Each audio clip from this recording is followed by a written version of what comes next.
I don't know what I'm supposed to say, baby, before you walk away. No, I'm in no war, I'm in no race, chasing the time.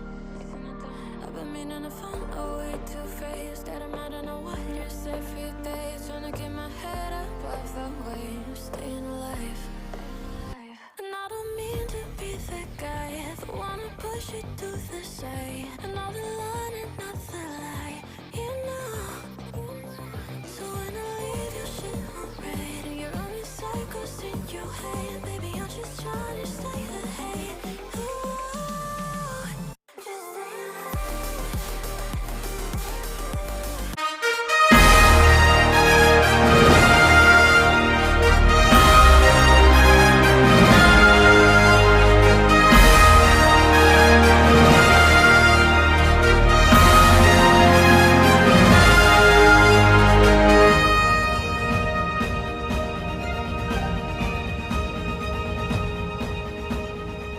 Welcome into what I think is one of the coolest events we've ever done here at the Boise State Esports program. It is the Rocket League College Combine. Now, if you're familiar with other combines, it's players competing for a chance to move to the next level. This is high school Rocket League players trying to show off their skills to get a scholarship and an invitation to play esports at the collegiate level from the various universities. So this is going to be a bunch of high school players teaming up together, or some schools in some cases coming together, playing in a Rocket League tournament, showcasing their skills, looking to compete at the next level and show off that they have what it takes to be a collegiate esport player. I am Michael Fisher. I'll be joined on the cast by Nerdy Bird here. As you can see, hello Nerdy Bird, how are you doing today? Doing good. I'm happy that I'm finally back in Boise. How are you doing? You know, it's raining today in Boise, so I'm not that glad about that. But other than that, I'm glad we have esports going on, and like I mentioned, this is pretty cool. A combine for high school students trying to show off how they have what it takes to play at the collegiate level, something, of course, you're familiar with. So I think it's a pretty cool event, actually. Yeah, I think it's really awesome. I wish that this was something that existed when I was still in high school, but granted, you know, my generation of gamers and your generation have been the trailblazers for this, so it's really nice to actually see this sort of event taking place. It's kind of like, you know, that college draft for football.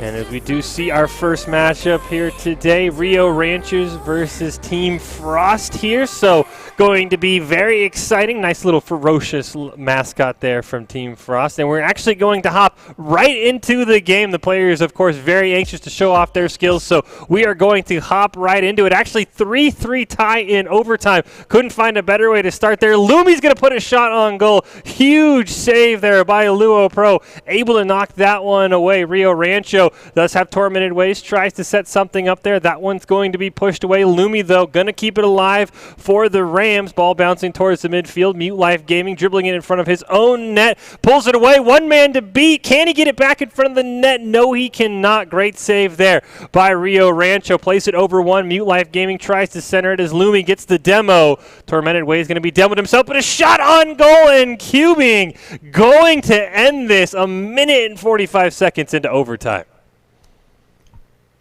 So which two teams do we actually have going against each other here? Are these real university, like actual high school teams, or are these teams of students that just kind of like picked them up together? This is, I think it's some collected high schools, some full high schools. Rio Rancho, I did see, had the high school mascot there, so I'd assume that is their team. And then Team Frost, probably just a collection of players, one or two from different schools. So it's just a whole smorgasbord of people. Some full high schools, some just coming together, and already some crazy games. I mean, we joined in a game in overtime, which is just crazy to start, and that was just game one. And in all honesty, looking at that, I couldn't have really told the difference between a high school team or a collegiate team. And I don't know, I feel like the gameplay level of some of these high schoolers is even above that of some of the college students I've seen. I'm excited to see the rest of this unfold tonight, not gonna lie.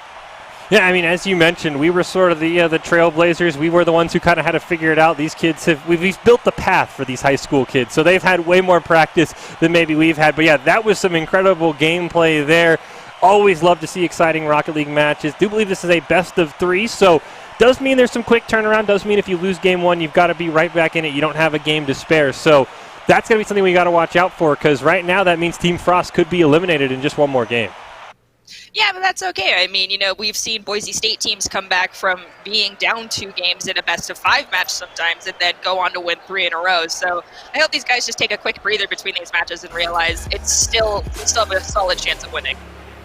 This is the Rocket League College Combine. High school players from across the country trying to showcase their skills for prospective colleges. It is Rio Rancho taking on Team Frost. Rio Rancho was your Game 1 victors, 4-3, a minute and 45 seconds into overtime as we hop back in to Game 2 here. Match point here for the Rams of Rio Rancho. Mute Life Gaming going to try and put something on net. Going to have a follow-up there. Huge save by Tormented Wave, but it's going to be put in anyway. Driptane with a great play off the rebound.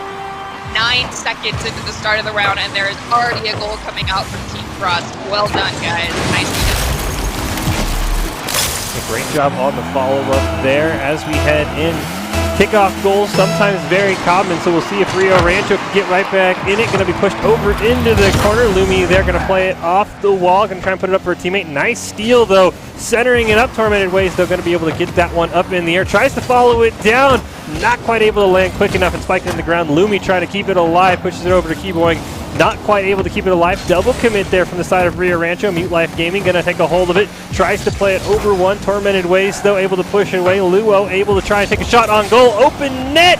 Great job by Lumi. Any follow-up? No. Team Frost missing a golden opportunity here as Mute Life Gaming tries to keep it alive. Lumi able to just harass him just a little bit. Q-Boying able to push it away from Luo, and now it looks like Driptane able to keep the pressure on. Nice save by Illumi. Driptane now in the corner, tries to center it for a teammate. Nobody there. Great job by Rio Rancho to hold on through a very vicious assault.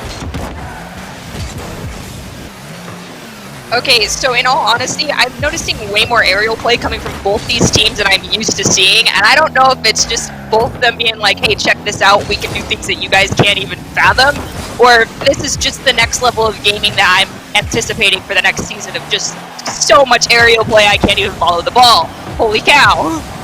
You know, I have to say it is a little bit of both because, as we mentioned, this is a combine, so you are trying to show off for each college, hey, look what I can do. So I'm going to say there is a little bit of flashy play involved, but no, aerial definitely is the next wave of Rocket League. We're going to get to the point where the ball doesn't even touch the ground for 2 or 3 minutes, and the players just keep it alive here as we see Driptane unable to corral it in the corner. Mute Life Gaming tries to play it off the wall, does get run into by Tormented Waves. Ball bouncing around the midfield. Lumi now going to try and put something over to Q-Boy. His taken out of the play, though. Driptane steals that one. There is 2 members just sort of running into each other over there in the corner. Neither of them willing to give an inch.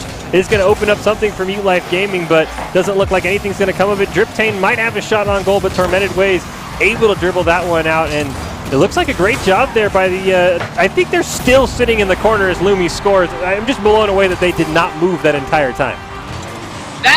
There was a lot of back and forth happening there. I feel like there's great side control coming from Team Frost over here, but Rio had some great follow-up on that last play, and honestly, this is going to be one heck of an even match. Is tied at 1 as we near the second half of Game 2. Rio Rancho is on match point. Nice save there by Luo. Able to keep it away for now. Tormented Waves knocked off the ball as we see Driptane going to center it across right to Q-Boy, who puts it down to Luo. Nice save though by Illumi. Able to turn that one away. Driptane able to get the demolition. Tormented Waves not able to follow it up. He will have to try and fall back here as we do see Team Frost now trying to organize something. Shot on goal turned away by Q-Boy.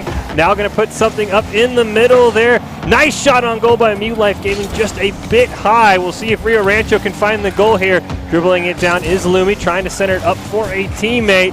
Q-Boing is there. Nice steal away by Mute Life Gaming. Tormented Waves, though, wants to follow it up. Huge save by Driptane, and this should be a nice clear for Team Frost. I'm watching Team Frost play, and I don't know if you're seeing this, but they're constantly making triangle forms, and I like identifying that consistently throughout their play is just insane. That's something I see pro soccer players doing all the time, but I never thought I'd actually see that in Rocket League, and they have not broken that formation once, even during the onslaught that Rio had pulled out previously. That's just incredible. Holy cow, guys. Now we see Team Frost very much on the aggressive side this time, trying to find the go-ahead goal in the final minute and a half. Lumi going to try and wait on that one. Shot's going to go off the ceiling. He misses the save, but Luo's going to put it on top of the net. Mute Life Gaming going to try and play the rebound. That one goes to top the crossbar as well. Cubo going to put it down. Tormented Waves, just not enough air, and he will get demoed for that one. D1 can't play it off the ceiling. Lumi's going to whiff on that. Thankfully, Tormented Waves had spawed. A double commit, though, coming out from Rio Rancho. Just a little bit of sloppy play here in the final minute as they're trying to clear this ball out of their own side. Team Frost, one player is going to miss on it. Tormented Waves finally able to push it down. Driptane is waiting there, though. Going to set it up for Mute Life Gaming. Going to put it down in the corner. Can he play this one off the wall? Just a minute left. Cuboing the great steal, though. Another shot on goal. This one turned away by Tormented Waves. Team Frost has had all of the shots in the last couple minutes. They have, and I'm not going to lie, Rio, you guys are getting bunched up a little bit too much here, and that's giving Team Frost a huge advantage keeping their side control going. But if they can hold up for another 30 seconds and we get the ball recentered and starting into overtime, maybe their Team Frost will either pull out a kickoff goal or Team Rio, and we'll see the golden goal win within the first 10 seconds. But only 20 seconds will tell. Yeah, Lumi, though, able to push it in. He actually bounced it. I think that was off of Luo here. We'll have to see in the replay. Yeah, ball just takes a crazy hop. Nobody back.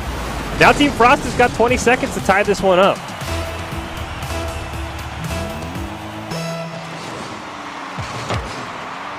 Here off the kickoff. Ball going to stay in the mid. Cube1 going to push it down into the corner. Mute Life Gaming not going to be able to connect on that one. Luo in the corner misses as well. Lumi going to have to try and corral it. 10 seconds left for Team Frost.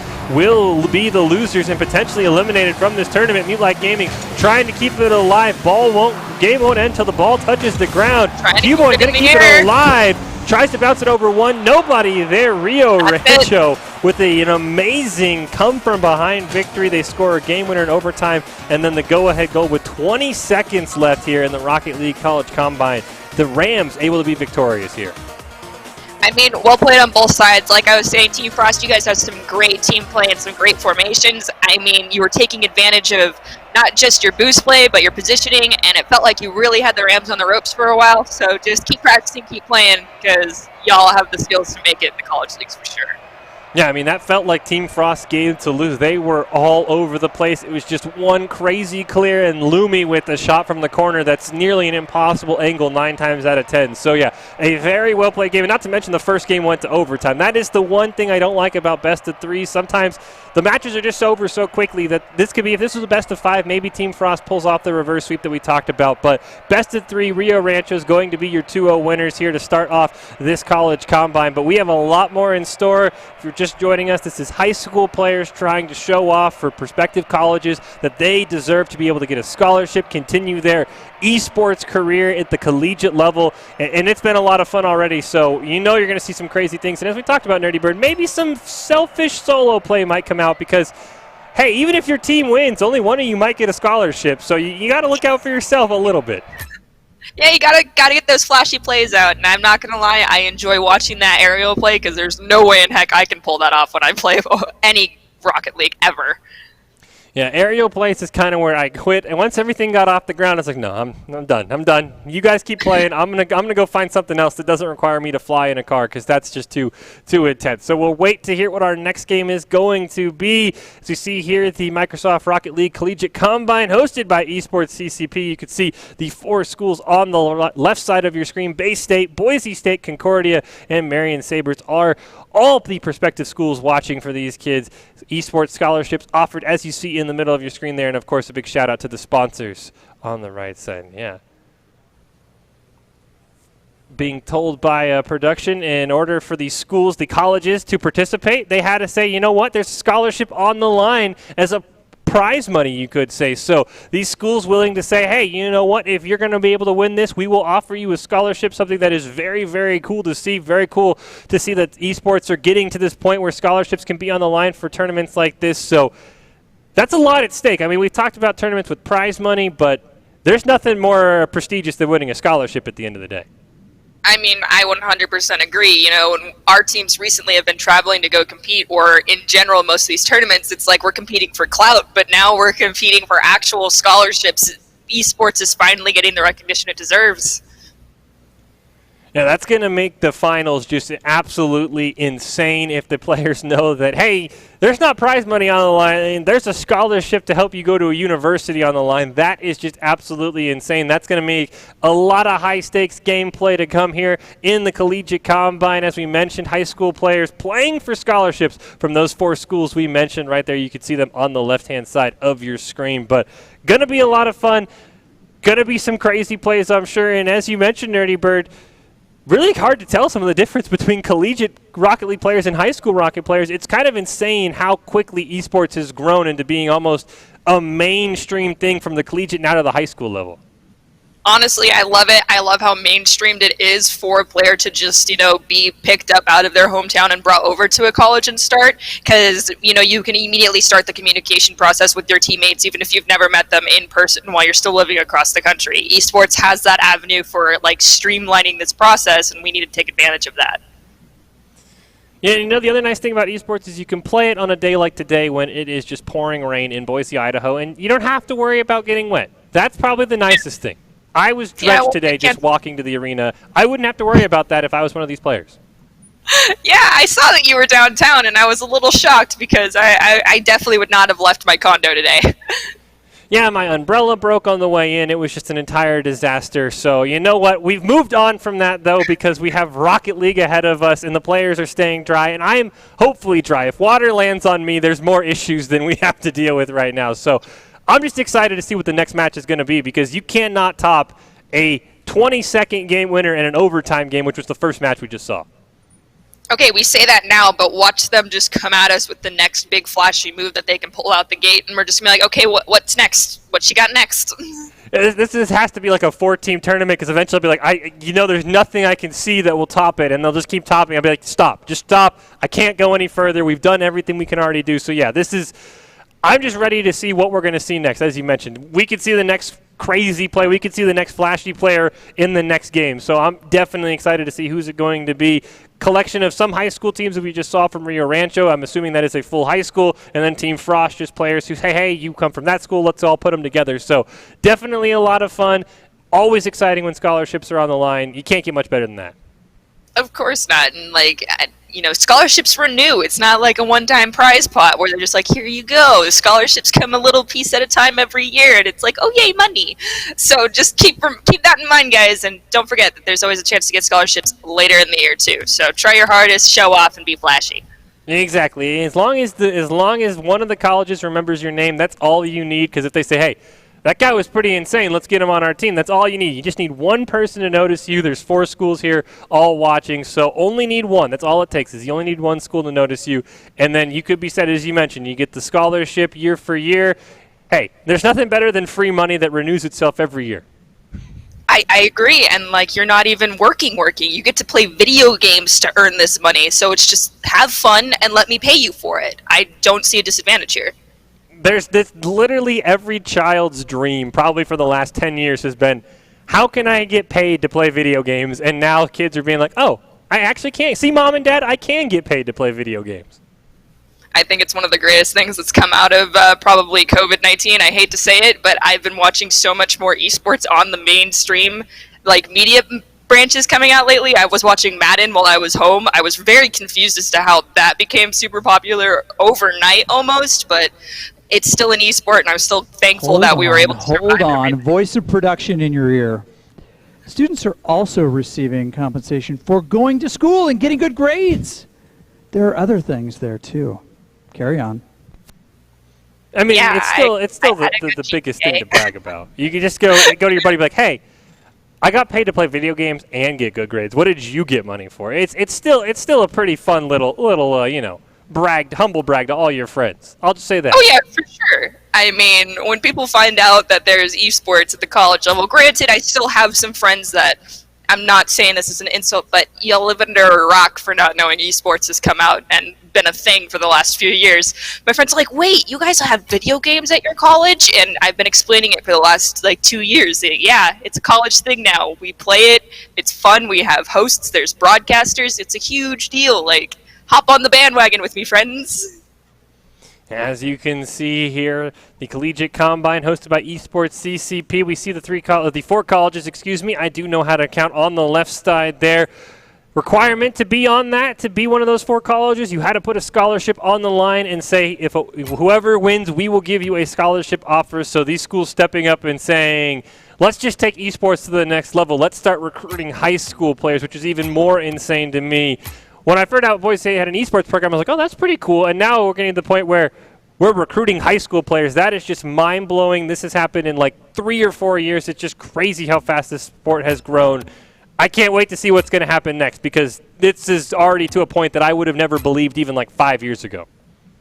I 100% agree with you. I remember just Dr. Haskell's classroom still being Dr. Haskell's classroom, and he brought up the idea of esports, and now it's not even his classroom anymore. It's the practice arena.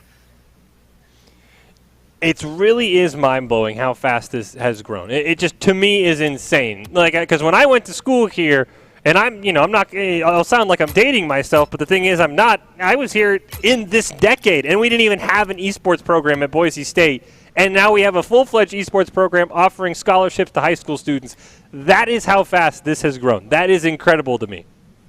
Yeah, there was a lot of power put behind it. As soon as tires hit the road, everything was put together as quickly as possible. And it just goes to show, if you put in a lot of hard work, things will go how you intend for them to go. So we do see our next matchup on the screen. It is Simp City versus Wakefield High School. So it will be interesting to me. That is the one thing that sticks out. We had in the last matchup where when you have a high school as the team mascot, I assume that is 3 high school players. They should be a bit more familiar practicing together. It's almost like a collegiate team where the other team would be 3 guys who maybe were thrown together. So the communication is always sort of interesting to watch out for, because you would think the high school team would have an advantage, but in our last game, even with Rio Rancho winning, it was not that dominating of victory. So it just goes to show that sometimes communication can come together just in a flash. I mean, got to remember that these players still played pickup games inside Rocket League with complete strangers all the time. So it's nothing new to them to be thrown together with 2 people around the same skill and just have to work with it. So it comes with the territory. We'll have to see who is victorious, if it is Simp City or Wakefield High School here in the Rocket League College Combine. Fish and Nerdy Bird on the cast. It is a best of 3, so it's got to be a quick turnaround. If you lose game 1, you don't have a lot of time to collect your thoughts. You've just got to hop back into it. That would be the one difference, though. As you mentioned, yeah, you can go together with 2 strangers in Rocket League. It's best of. You win the first game, hey, everybody disconnects, you go to the next one. So tournament experience might be another thing, is getting used to, hey, we're playing the same team again, as opposed to, hey, we just played these 3 guys, we beat them, all right, let's queue up, and you'll probably never see them again.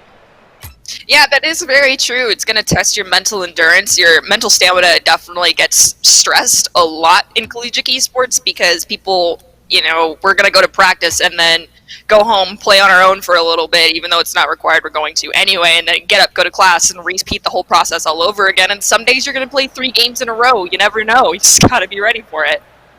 Yeah, and sometimes it's going to be, we've seen for Boise State, at least for the Rocket League, we've seen best of 7 series that have gone all 7 games. So, I mean, this is just the tip of the iceberg here. You've got to be able, as you mentioned, the mental fortitude to be able to say, all right, we just lost game 1. How can we attack this team? What do we need to do to come back? So this is a great primer and a great combine to show off to these universities how you can handle defeat and how you can get ready to come back. So as we mentioned, Simp City versus Wakefield High School, best of 3 coming up very, very soon. You got any predictions? We've never seen the team, so, you've got a 50-50 shot at winning. I mean, I'm going to go with Sim City here just because I got to root for the team that seems like the underdogs. I always prefer to do it that way. Nothing against the other team whatsoever. It's just y'all have a slight advantage having already played with each other, as we're assuming this right now. And if that is indeed the case, Sim City, my heart goes out to you guys, and I definitely hope y'all come out on top of this next game. Well, then I got to make it fair. I got to root for Wakefield. I got to at least give one caster on each side. So I think regardless, we're in for a great game. But, yeah, you know what? We got to have some at least friendly stakes here on the caster desk. So, you know what? Give me Wakefield. I'm going to take the experience. I'm going to take the, the friendliness, the great communication. And I think they're going to have a great game. And they're going to say, hey, look, you know what? You guys tried, but come at us when you're like us. That's what they're going to say. All right. Well, that's a fair assumption to make. And either way, both teams, no matter what happens after the first game, my only advice to you is push away from your desk real fast, do quick 5 jumping jacks, take some deep breaths, sit back down and just clear your head and get ready to go again, because we go again, in the words of XQC. That's true. That's true. We're going to game 2. It could be 10-0 in game 1, but we got to play game 2 regardless of what happens. So as you mentioned, you got to be able to just take a quick mental break, get right back on the desk, say, all right, how do we do this? How do we get back together? So, yeah, I'm definitely excited to see how the turnaround affects us. I'd love to see a game 3. Game 3, Game 5, Game 7, there's nothing more iconic in sports or esports than a winner-take-all. It's just so much pressure, so much fun to watch. I don't know if it's fun to play in, but it's definitely a lot of fun to cast and a lot of fun to watch. I mean, it's heart pumping for sure during the entire process of any match, even if it's going into overtime or not. You're giving it your all 100% of the time, and that's what I hope all of these players are prepared to do for these next couple of games. We'll have to see once we hop into it in the Rocket League College Combine. High school students showing off to prospective universities what they've got, and they know that scholarships are on the line. Each of the 4 schools, the 4 universities, I should say, that are sponsoring this, had to put a scholarship in, had to put their money where their mouth is. If you want to be able to scout some of the best high school Rocket League talent, you got to give them something. So they're saying, if there's a winner, we're going to offer them a scholarship. So we're about to hop into the next match of Sib City versus Wakefield High School. That first minute will be another thing I want to watch. How do these players come out? Because I'm sure they played in tournaments. I'm sure they played online. I don't know if there's ever been to a point where they're getting on saying, my collegiate future is on the line. So that first minute, how tense are you? Do you make any mistakes? That could be another thing to watch here. That's a very valid point. I mean, when I was practicing up to try out for the Overwatch team at BSU, I mean, in the beginning, I was like, there's no way this is ever going to pan out for me to do anything. And then once I started getting a little bit more into it and a little bit more focused and treating it as important as I treated old sports, I realized it's just as much work. And I'm pretty sure all of these kids are on the same boat if they're playing for a scholarship right now. Even if it seems like a pipe dream, you got to just give it your all. Exactly. You gotta go out there and just, play your heart out. And if you're happy with how you played, then you know what? You gotta hope that the good things will come. So let's see. It does sound like we can hear the revving of the engines as we hop into it. 50-50. Gonna go over to Wakefield. Taro gonna try and center that one down, dribbling it on goal. Gonna be a nice steal away there. Sib City not able to find much of a pressure yet. Queso able to clear that one away. Actually, they are backwards, so that would be Wakefield in the blue, Sib City in the orange. As I'm too cold. Gonna try and put it in front of the net. Can he get a shot on goal? Queso stealing it away. His shot just hits off the crossbar. Double commit by Sib City, but Taro looks like he's able to clear. Jackson not quite able to steal it off the ceiling. I'm too cold. Gonna get it cleared down. Open net as we see one member flying back. Puts the centering up for Queso, but a great job by Lotta Lettuce. Able to push that one away as it's Juro now in midfield. Gonna try and put a shot on goal. 3 members back though for Wakefield. That should be an easy turn away there. Lotta Lettuce gonna follow it up. Great job by both teams with a huge defensive effort in the first minute. Wakefield, I gotta admit, that drop back was so fast and so clean. I am surprised. You had a lot of pressure going in on Sib City's goals for a while, and then as soon as you guys lost ball control, you were prepared to be on defense. That is some supreme Rocket League skill, in my opinion. We do see nice shot on goal. Just goes to the right. Queso couldn't quite follow that one up. Good job by Lettuce, able to push that one away. I'm too cold, going to whiff. That's going to open it up for Jaro to put it in for the first goal of the game. I'm trying to see what actually went down right here, and because I thought that was going to hit the crossbar. Nicely done there from Sib City, in my opinion. Now let's see, is anyone going to try and pull out a kickoff goal? I want to see one really bad, but looks like this one's not going to start like that either. Oh well.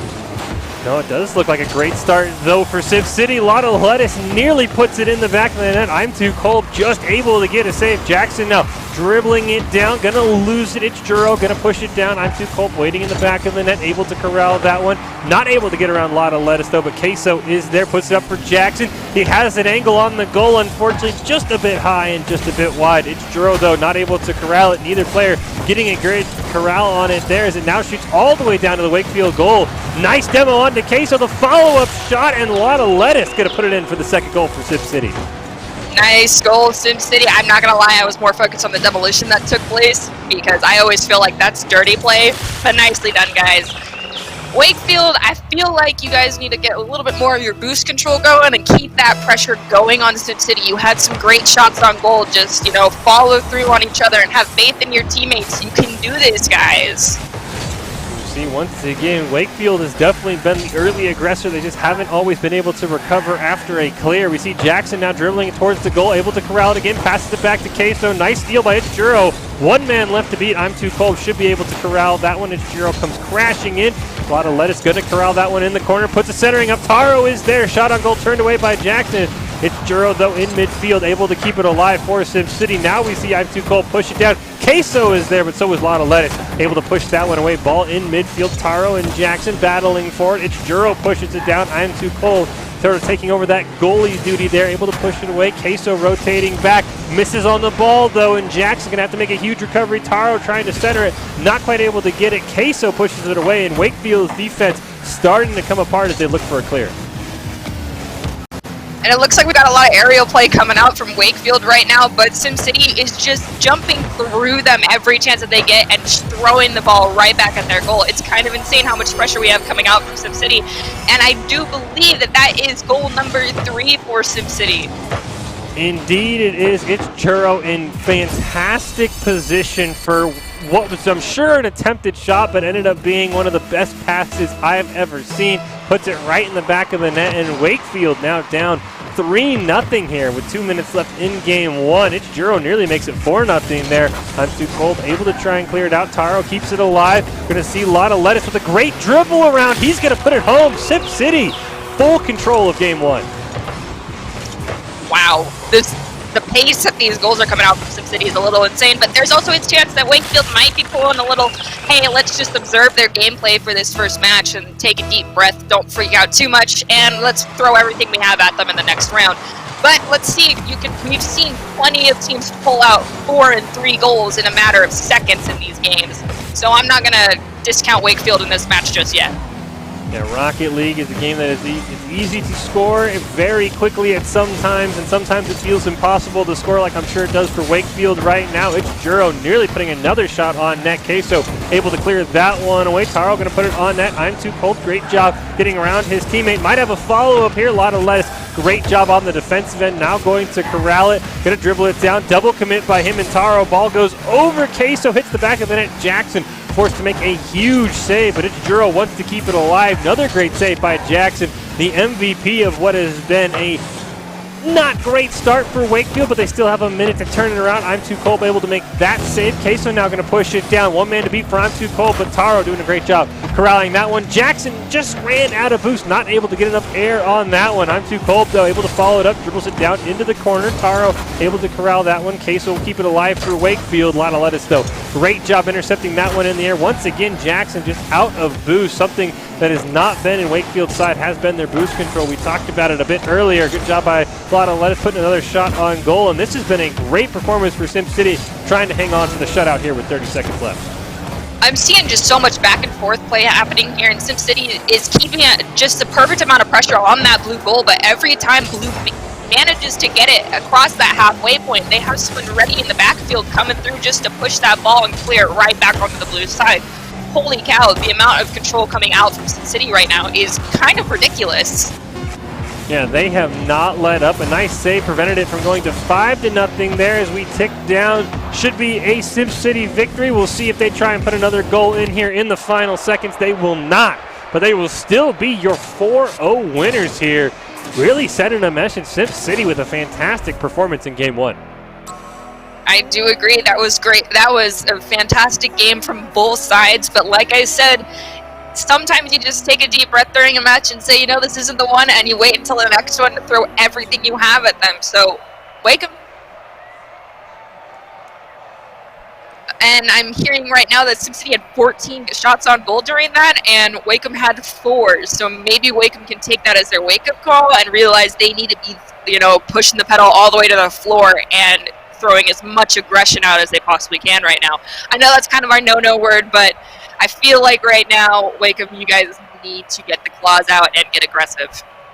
Yeah, and it really felt like Wakefield, their couple of times they were the original aggressor. They'd have a shot on goal, but they wouldn't have a follow-up, and then Sim City would clear it down. They'd have 1, 2, or even 3 shots on the goal, and eventually one of them would go in. So yeah, it's really got to be about maintaining that aggression for Wakefield. They had a couple of great possessions, but how do you keep the ball on the side of Sim City? How do you get a second shot? How do you get a third shot? Because that's how you get 14 shots on goal. You don't just get 14 clears down, 1 shot, and the other team clears it away. You're getting second attempts. You're getting even third attempts sometimes. So for Wakefield, it's got to be finding those second and third attempts. That's how they can maybe even the shot total up. And as you mentioned, they've got to throw everything at Sim City here. This is win or go home. It's a best of 3 Sim City on match point. So Wakefield's got to be truly aggressive. They've got to go for crazy demos, crazy plays to keep this series alive.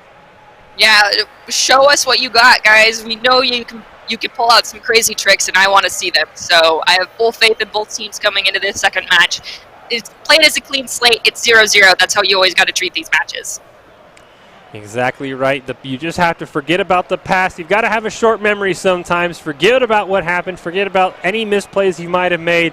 Come forward, as you mentioned, Nerdy Bird, like this is a new game. This is game 1. It's still 0-0, and all you got to do is play your best match, and you will be victorious here. As we do see some of the players loading in here. Have to see if everybody loads in. Sometimes Rocket League can be a bit finicky, and we have to restart, so we'll be waiting to see. I do see Taro over there, but I don't see anyone from the blue side, which not always a good sign there as we see the Rocket League rules for this 3v3, 5 minutes, best of 3, cross-platform, and of course the golden goals. It looks like everyone has connected here. Wakefield going to win that one, but they will pull off immediately. Lotta Lettuce going to clear it down into the other side here. I'm Too Cold going to play that one off the wall, going to bounce it up in the air.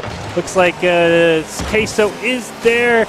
I will say I do not see Jackson, so I'm not sure how we're going to handle this 3v2 here.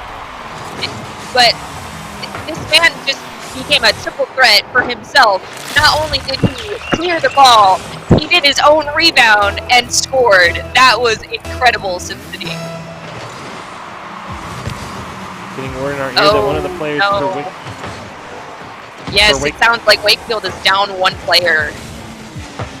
Yeah, it does sound like one of the players unfortunately had to leave, so it will be a 2v3 for Wakefield. So already against all odds, they have to come up with some crazy plays here, as we do see Sim City centering it. Great job there by Onto Kolb to steal that one away, dribbling it down. Going to try and get some pressure. Nice little spike down on the ball. Keeps it away from Ichijiro. A lot of lettuce now. Going to try and clear that one down. And maybe follow it up. He already had one spectacular solo go. Queso, though, able to push that one away. And now we see Ichijiro missing on that one. A lot of lettuce. 1 man to beat. What a play for the second goal of the match. Wakefield, I understand you guys are at a huge disadvantage right now, but now you've got to play this how we play Overwatch and play it just simply on a game of mistakes. Pull out your best defense you have and wait for an opening that SimCity will give you. I have seen a couple of them. You guys can take that breakaway and go score. Show us those cool aerial moves you got and just play to have fun at this point, guys. You still got this. We do see Queso bumping it down. Nice job by Lotta Lettuce, able to corral that one. I'm Too Cold, tries to pass it over to Queso. It's Juro now going to push that one up in the air. Going to take a nice shot on goal there. I'm Too Cold, not going to be able to connect, but Queso will be able to clear that one down. Lotta Lettuce able to be there as well. Looks like that one's going to be put down all the way into the corner. It's Juro able to push that one away. You see Lotta Lettuce come in though, clears it down. Nice pass over to Juro. Shot on goal. I'm Too Cold makes the first save. Queso able to make the clear away. It does look like Wakefield able to hold on here. Lotta Lettuce now going to push it down all the way to the other side. They're going to race and beat I'm Too Cold to the ball. Sets it up perfectly for Ichijiro. Going to dribble it over Lotta Lettuce, who probably fell back to get some boost. Ichijiro now puts it up. Queso able to push that one away. Lotta Lettuce now going to try and center it for his teammate. Queso with a nice save. I'm Too Cold going to miss on it. Lotta Lettuce going to have the hat trick, and it's 3-0 Sip City. I'm not going to lie, that was some nail-biting moments down there in the blue goal when both of them just did not seem to have enough boost to get that ball out. Once again, Wakefield just got to get a little bit more control over those boosts, and you'll maintain possession of that ball just long enough to get a goal up, I feel like, guys. Kickoff goal ends up going all the way down in front of the Sim City net. No follow-up though off the demo. Case is going to rip a shot on goal. Not able to find anything there. Still has possession of it. It's Jiro, though, able to corral that one. Going to try and push it down. I'm Too Cold stops that one. Lotta Lettuce, though, corrals it, pops it over one. Might have a chance for another spectacular goal. just plays it off the side wall there. No follow-up from his teammate, unfortunately. Lotta Lettuce going to fall back, get that full midfield boost. It's Juro going to take a shot on goal. I'm Too Cold pushes that one away. Lotta Lettuce can't quite get it up, and Queso now might have an excellent opportunity for the Wakefield's first goal. That was some beautiful dribbling coming out of that goal from Queso, and that follow-up right there from Wakefield, that was perfectly done. Nice play. That was beautiful.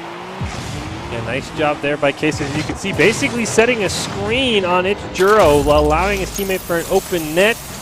I will say it does appear that maybe Simp City has shown some kindness. Looks like only Lotta Lettuce and It's Juro are playing, making it a 2v2, so everything is a bit more fair. Appreciate that from Simp City. Of course, they didn't have to do that, but right now, Lotta Lettuce nearly dribbles that kickoff goal all the way home. Great save made by Queso. We'll see if he can do what he did last time. Dribbles it up, tries to pop it up over It's Juro. Not quite able to do it. Nice save there for Simp City. Slight double commit there, though. Unfortunately, that might be an open net for Wakefield. It's Juro tries to play it around one. I'm Too Cold doing a great job corralling that one. Puts it down all the way into the corner, but Lotta Lettuce with a nice clear.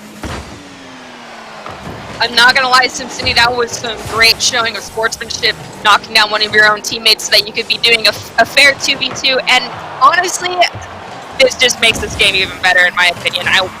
Showing the absolute most even match that we can give you guys is the best thing that we could be doing here. And it just goes to show that sportsmanship does, play an important role in not just normal sports, but esports as well. Yeah, nice job there by Wakefield, getting another near shot on goal. Lotta Lettuce now going to try and carry it down. Queso with the nice stop. It's Juro going to try and corral that one. Plays it away from Queso. Centers it for himself, but I'm Too Cold with a great shot on goal, forcing a retreat from Simp City. Just over a minute left in game 2 here.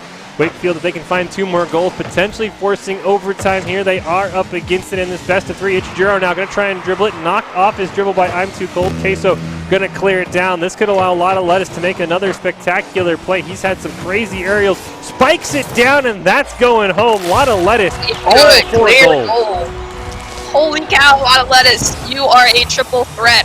But I will throw out there, Queso has been putting the pedal to the floor lately, and you can just see how much momentum that player is keeping on that ball consistently. I see him go out of frame, and then within 2 seconds, he's right back in. Keep doing that. That is fantastic. Just under a minute left. Wakefield still can have something in them, especially in 2v2. It does sort of open the field up just a bit more for some crazy cross plays. As we see right here, Queso just got to redirect the ball on the net, and just like that, they've got a chance. Nicely done, Queso. Like I said, this player, for some reason, just pops out of frame, comes right back in, and is going full throttle. It's incredible.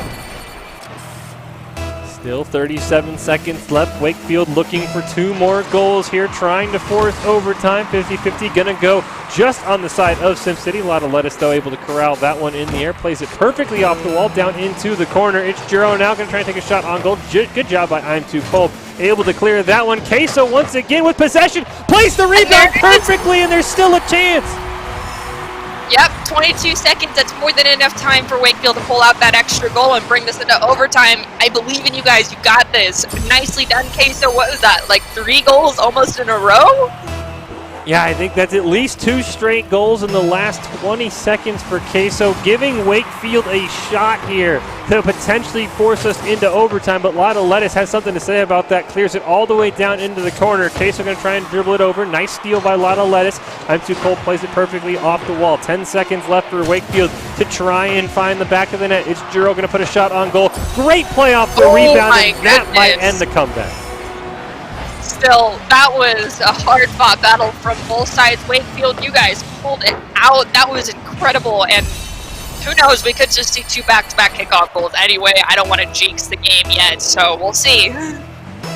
4 seconds could be a lot of time in Rocket League. Unfortunately, that will probably end up doing it. Ball will be kept alive, but as soon as it touches the ground, it will be a Simp City victory here in game 2. They will be moving on, but I'm Too Cold wants to keep it alive. Can't quite play it off the wall. It's Juro, can't keep it alive. And Simp City holds on for the 5-3 victory here in game 2.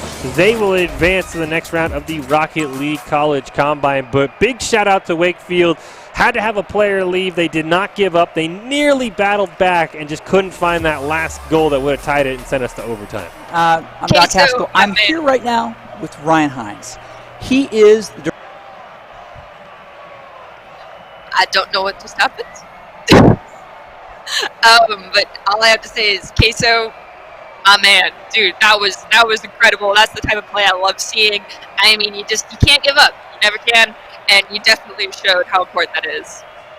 Yeah, incredible play by Queso, incredible play by Lotta Lettuce as well. Really by everybody. Big shout out to Simp City as well for saying, hey, you know what, you're down a player. We'll let you keep playing. We'll make it a 2v2. A lot of excitement there. But before we go to any other matches, we do have an interview coming up that we want to get to. So let's go to that. It's going to be Doc Haskell, as we saw earlier, interviewing. Director, Concordia. Tell us just a little bit, Ryan, about your school. You and I have been chatting, but give us a rundown on where you are and what you do. Yeah, thanks, Doc Haskell. Concordia University of Nebraska is we're just a small private university that's out of Seward, Nebraska specifically. A small, tight-knit community that's just 20 minutes from the capital of Lincoln, Nebraska. And you know, we've got a pretty big campus as far as other athletics are concerned, and we're looking to add esports this year, and just really looking to kind of take off on the right foot. So why esports on your campus? I mean, it's popping up in lots of places, but why is it important to your campus? You know, like you said, esports is one of the fastest growing, just with popularity among students. Our campus has started a esports club just this year and got established. So there's already been that number of students, and they've taken the step forward of establishing that. So putting together a varsity program was just kind of the next step to go, to have the focus on esports, of bringing a great community to our campus, and also to offer that opportunity for students who, you know, just aren't interested in traditional sports. Well, it's a great school. Here's what's interesting, right? I mean, there are lots of programs that have been around a couple of years and have kind of some stars and some traditions already built up. But because you're moving this from club to varsity, and you'll be in your varsity year this coming year, maybe talk about the students that will come on campus and be the founders of the program. They'll be the stars. Yeah, you know, any of the people who are starting it this next fall in 2020 are really going to be the students to help us to establish what we're doing with the program and to be the leaders. You know, it needs to be people who are very focused and very energetic and are excited about esports and excited about the opportunity to compete in Rocket League and in Overwatch and League of Legends and the other games that we'll add on, you know, as we go on. That's awesome. So for you as a coach, what's important to you? What are you hoping to be able to accomplish as a coach, and what are you looking for in players? You know, what I'm looking for in players is that dedication. I mean, it is the first year we're doing this, so I need people who are, you know, coming out and saying, yes, I'm going to do this. I'm going to commit to, you know, the practice schedule. I'm going to be dedicated to helping my teammates improve, not just being selfish in my play, but, you know, and then on my end as the coach, you know, we're providing the fact that we've got dedicated facilities. We've got, you know, the dedicated staff, and we're organizing and helping and, you know, getting this team put together in the first place so that we have a chance for success.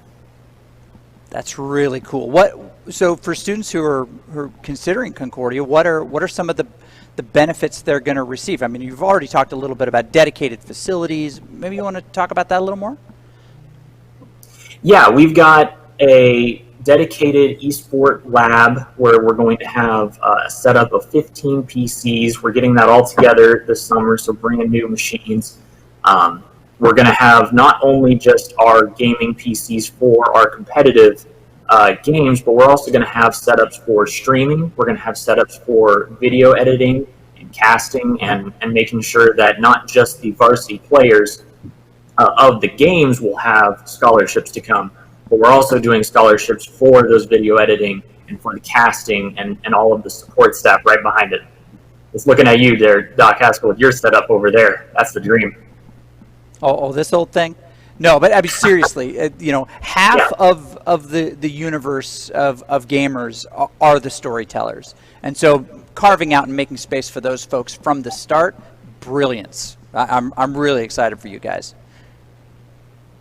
Yeah, we're excited, and I am just above and beyond thrilled that Concordia University, at the very top, has said we're looking to make this one of those programs that stands out, and we're able to offer everything that we can.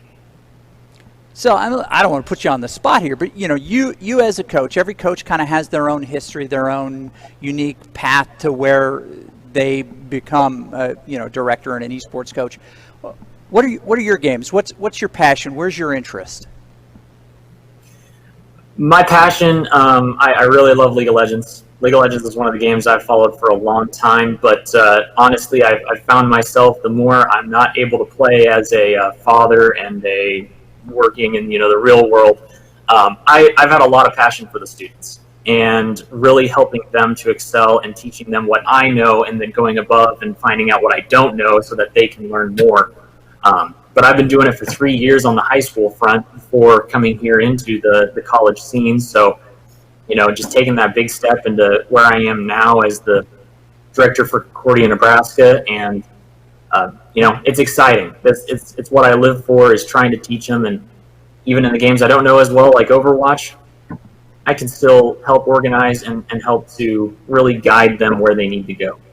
Well, and that's the interesting thing, is that unlike other sports, esports players come in with a tremendous amount of knowledge. So even if you are, a former, LCS player, eventually your players will, in the current meta, will outstrip your knowledge and experience in that. And so good coaches are good at organizing people's thoughts into a cohesive plan that everybody understands and can communicate. So your experience, all of our experience, is about how to create that conversation. So just one quick question here. What games are you looking for players, and roughly what level are you looking for?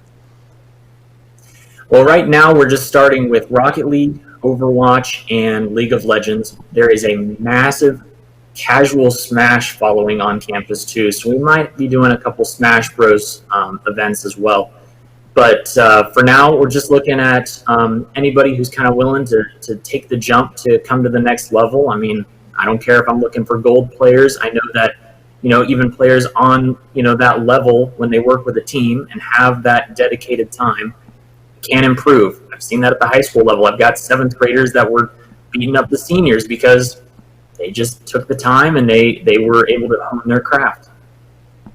Yep, it's often just time to dedicate and a little bit of direction that jumps somebody from, say from gold up to D1, D2, and beyond.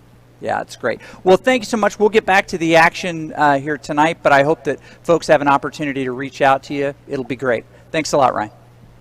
Absolutely. Thank you, Dr. Haskell. Nice little interview there with the director at Concordia University, one of the schools that is sponsoring this, as we mentioned, putting a scholarship on the line here in the Rocket League College Combine. Fish and Nerdy Bird here. We just got done with our last game, and we've still got a lot more games to go here, Nerdy Bird, and we still got a lot more fantastic players that we're going to see that we might even be seeing one day, maybe playing for Boise State or maybe even playing against Boise State.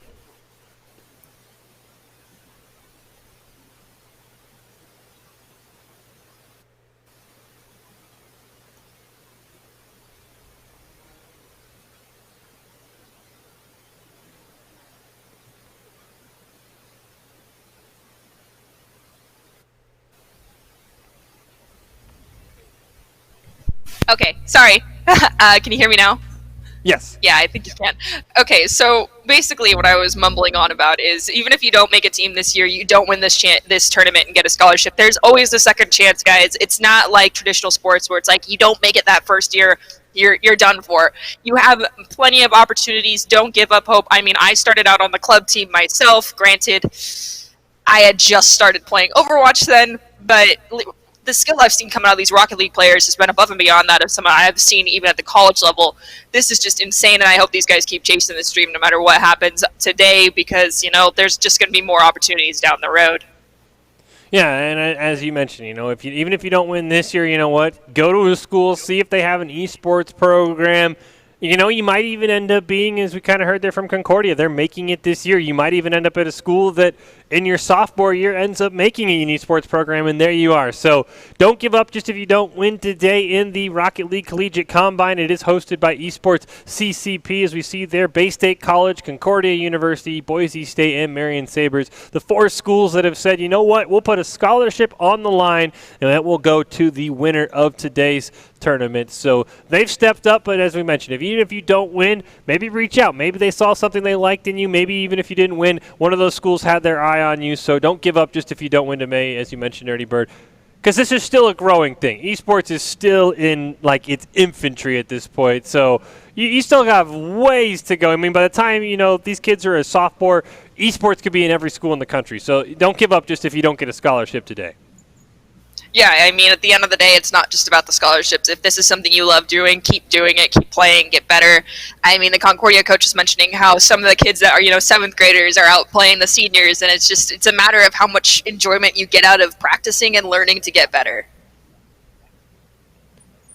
And if you might be wondering, well, I don't play Rocket League, but I play something else. If that something else is League of Legends, then this is for you. This is the Microsoft League of Legends Collegiate Combine, hosted by Esports CCP with esports scholarships. Hey, on the line once again, as you can see there, June 20th through the 21st, 32 teams, double elimination. Of course, it's 5v5 RIP Twisted Tree Line. But yeah, same schools there. We know at Boise State we have a League of Legends team and a Rocket League team. So don't get discouraged if you can't do what these kids can do in Rocket League, because if you can run circles around them in League of Legends, definitely check out this event that's coming up June 20th and 21st, because, unlike, there's tons of traditional sports, there's tons of esports. You don't just have to play Rocket League in order to be able to get a scholarship. So if you play League of Legends, definitely want to try and find out more information about this, because, hey, that could be your scholarship to the next level as well. So there's always another game. If you're good at one game, I guarantee you there's probably an esport for it somewhere. I 100% agree with that. Find the game that, sparks your passion, stick with it, and bug enough people to start a team or start even a league at your own college, and you'll be surprised at how quickly things can escalate and come to this level within no time. It just still, as I said, mind-blowing to me that we're having combines for high school players, not just in Rocket League, as we could see in League of Legends. Just absolutely fantastic that we're able to put these things together. I mean, 32 teams in that bracket. That is insane. That is a huge bracket. I've seen the bracket for this tournament as well. Just extremely huge. We are barely on the tip of the iceberg from what we've seen here. As you can see, the rest of it, some of the teams being filled in, as we have some winners and losers. But we still got a lot of Rocket League to go. Of course, we'll not be able to get all of these matches. Some will be playing simultaneously, but still just incredible the amount of teams they were able to get into this college combine to show off for these schools. I know, it's insane. I think this also just goes to show that, every kid that's out there thinking, there's not a lot to do in this realm, this sphere of gaming, there is plenty of other people right alongside you following and chasing that same dream, and if they can do it, so can you.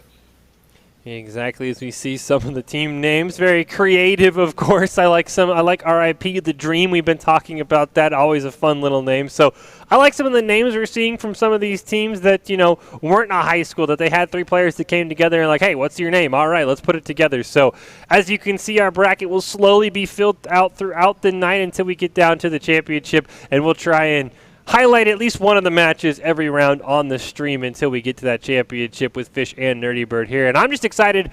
You know what? We've seen game 2 wins. I just want to see a game 3. That's always the fun part. That's always what I'm rooting for, especially since I don't have a rooting interest with Boise State, not in this. Boise State spectating for the next potential Boise State esport player. I just want to see a game 3 because that's where all the excitement is.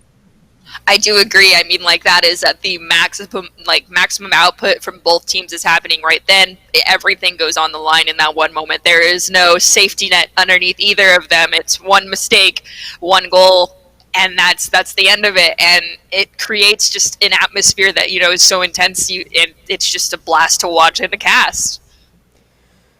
So we'll have to see what our next match is going to be here. As you can see, the bracket of the Rocket League College Combine. High school students competing for the shot at a scholarship to 4 universities who were able to sponsor this. Of course, the requirement was if you want to be able to participate as a college, you've got to put a scholarship on the line. So very excited to see what we're going to see coming up next. Of course, we've seen one of these teams already, Simp City over there. We just watched them be victorious over Wakefield High School, so maybe familiar with them if they make it far enough for us to cast them. But it should be a lot of fun. I feel like there's going to be a lot of names that you're going to see. This, I was going to say you're going to see in the future, but since it's Rocket League, it's just so easy to change your name on Steam that we might be seeing these players next year and have no idea because they had to change their name. So I don't know how you'll know if you'll see the same player. Changed his name to Tachi Uwu many times throughout the course of a match, and Adam seeming to lose it while we were casting that match. So yeah, once I start learning faces of players, we'll be seeing them again. But usernames, not so much.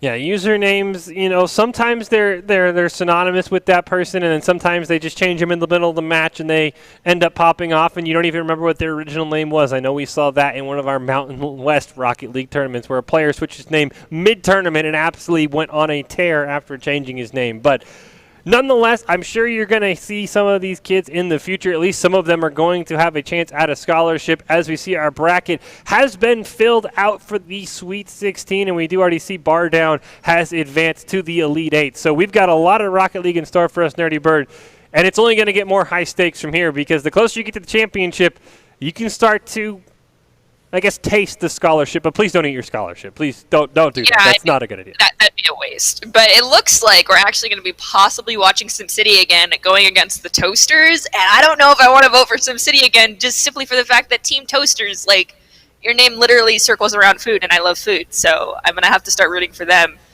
Just, they touched my heart with their name. I'm just still blown away at the creativity we have from some of these. These are some of the best names that I've ever seen, at least in terms of, you know, of course, when you get to the collegiate level, you don't have that much freedom. You are representing your school, so you don't get to be Team Toaster. But it is pretty impressive, not only the play of these kids, but whoever came up with the names for some of these teams, because Team Toasters is a great name. That is a fantastic name that if you hadn't claimed them as your favorite, I might have had to root for them just because it's a great name. Exactly, and I like just you don't just acquire the bread in this case; you're acquiring the toasted bread.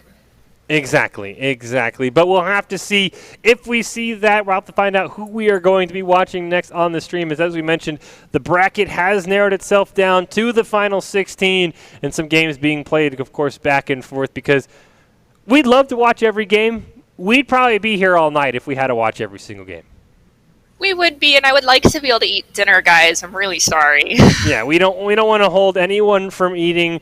I already had, just scarf down a Chipotle burrito in the back between breaks just to be able to continue going on. So we want to make sure the casters are well fed. We want to make sure the players are well fed. So we're going to hop into our next match. And you were right, Nerdy Bird. It is going to be SimCity versus Team Toaster. And look at that logo. It's even better. I love it. I am hoping to see the best come from both these teams. SimCity, I know I rooted for you last round. I want to again, but Hot Toasters, they've captured my heart already. I'm sorry. Yeah, that logo is fantastic. I mean, if the name didn't win you over, the creative logo had to have won you over. So, yeah, SimCity, a team that we actually just saw, which I do want to say once again, props to them. The team that they were playing, one of their players had an emergency, had to leave, and they said, hey, you know what? Let's make it fair. They actually dropped down to 2 players as well, played the whole match out. So, big props to SimCity for that. But being a good sport cannot win Nerdy's heart when there's toast on the line. So, they're going to be going up against Team Toaster and Nerdy Bird's fandom, apparently. I'm sorry. I love toast. So I guess now they just beat Wakefield, who I was rooting for, and now I've got to go for SimCity. So you know what? Hey, hopefully they'll let me on the bandwagon after I was just rooting against them. But a lot of lettuce, definitely someone that Team Toaster is going to have to watch out for. He made some crazy plays. Jaro and Juro both had some fantastic plays as well. So Team Toaster is going to have their work cut out from there. They're in the Sweet 16, and it's getting serious now because this is a pretty good team they're going against. I do agree, and I'm very excited to watch this next match go down. I'm very hopeful to see some trick shots come out from both teams because we are kind of getting into that the Sweet 16 top 8 realm. So, you know, you are going against everyone that's going to be kind of that same level, I feel like, as you now. So it's time to start pulling out, you know, the finesse, make yourself look all shiny and sparkly for the other teams to take a good look at you and be like, I want that player on my team. So you got to be flashy. Exactly. You've got to make, now just don't make the flashy play and lose, because then you don't want to be that guy who went for the crazy aerial and ended up blowing the game. So you've got to make sure you pick your spot. That's all I'm going to say. Pick your spot, because, you know, the last thing you want is a guy who goes for the flashy play and his team loses. So be very careful, but, yeah, you've got to start to separate yourself as well. I am excited to see what's going to be coming out of these top 16 teams in this bracket. I mean, I was already blown away by what I was seeing earlier, and it's only going to get better. And I'm also excited to see some of these players compete in the collegiate sphere in the coming year. Yeah, it's going to be a lot of fun as we prepare for our first match of the Sweet 16 that we'll have on the stream. Of course, there'll some big games being played in the background, as we mentioned. Unfortunately, we're not able to highlight everyone, but it is Simp City versus Team Toaster here. It is a best of 3, so very little turnaround time. If you lose game 1, you've got to find a way to come back in it. We have yet to see a team come back from a game 1 loss. Both teams that we saw win game 1 ended up winning game 2 as well. So hard turnaround. Of course, these are high school players. They might not be used to just doing anything more than queuing up on ladder, playing a game, and then going to a fresh new game. So got to be ready for the stats. Don't reset this time. You've got to be prepared. So, hey, come with your A game. As you mentioned, Nerdy Bird, step away, do some jumping jacks, clear your head for game 2, because you don't want to be eliminated just because you're still a little tilted. Exactly. I won't lie, tilting is probably the worst thing that you can experience during any of these matches, whether it is Rocket League, Hearthstone, League of Legends, any game that you play. Do not let yourself get tilted and stay tilted. We do see here in the Rocket League College Combine, Simp City versus Team Toast coming up very, very soon. One of these teams will be moving on to the final, the Elite 8, I should say. One of these teams, unfortunately, will see their tournament run end here very, very shortly as we get ready to hop into game 1. And Nerdy Bird is just all over Team Toast right now. Yes, I am. I'm rooting for them. Let's go.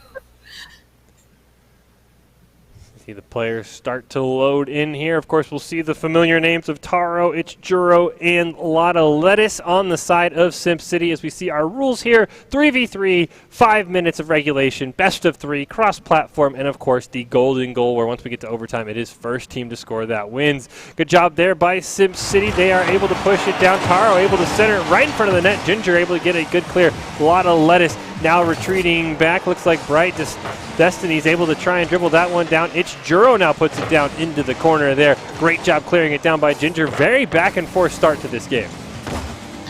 Very much so. I was a little shocked at how quickly that ball was cleared out of the net, and it is already right back down in Simp City's side of the field, and it looks like Hot Toasters is pulling out that first goal. Good job, guys. Get that bread. Now, I don't want to disappoint you, Nerdy, but the names were backwards. That would be Simp City that scored. Oh, no. Dang it. All right, well, Simp City, good job, guys. You're still living up to your previous match. Toasters, come on. See if the Toasters can answer that fake goal that they gave Nerdy Bird there. Ginger with a nice pass to Bright Destiny. He's going to try and put it up. Great job sneaking that one home. That was a very quick goal. Good job, Bright Destinies. And now we are back to 1-1. So this might as well be a 0-0 game once again. And it's right at the beginning with 4 minutes and, 23 seconds left? Yeah, we've basically just started over 30 seconds gone off the clock, tied at 1. Nice job there, winning the 50-50. Vision's going to put the ball right on the net. Huge save by Jaro. It's Jaro now going to try and clear it down. Ginger in the corner, able to corral that one, but leaves it in front of his own net, but it's Jaro misses on what would have been a very easy goal. Able to get the demo onto Vision. Lotta Lettuce and Taro going to run into each other. Ginger able to capitalize on that double commit and is able to clear it down. Vision now going to try and center it up. Ichijuro clears it down. Doesn't have enough boost to carry the dribble, but lands in the perfect position. Has one man to beat. Tries to play it around. Ginger does a great job, and Lotta Lettuce with the nice follow-up. That was beautifully done, Simp City. That follow-up from Lotta Lettuce was great. I feel like there's a level of communication happening on Simp City's side that we just will never understand. Yeah, that was That's something, as you mentioned, you see someplace you haven't even seen the collegiate level. That is something I've never seen. The teammate carrying the ball in front of the net, and then a lot of lettuce coming in to spike it home. Great job there by Sim City, but right away, Hot Toasters answers back. Ginger puts it home, and we're tied again.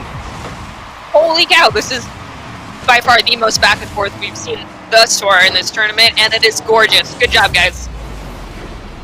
Hot Toasters, they haven't been able to find the first goal, but they've been able to tie it up very, very quickly here. Right off the kickoff, Taro going to win that one. Ball bouncing back towards the center. A lot of lettuce going to clear that one down into the corner. We do see Ichijiro kills that one. Gets it over Vision, but a nice job by Bright Destiny. Able to push it back. Double elimination going to happen off screen, opening some stuff up for Hot Toasters. Great job, though, by a lot of lettuce. Able to clear it down into the corner.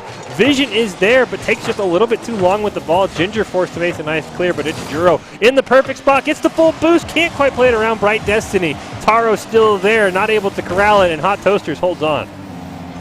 One thing that I'm seeing both these teams do great is their rotations. If you notice, whenever that ball is crossing in front of that goal, there is one defending player ready and set to push that ball right back out, and it is great job. And another demolition coming out off screen, so maybe Hot Toasters will get a play off this, but it looks like triple commitment coming out from SimCity is going to prevent that ball from going in.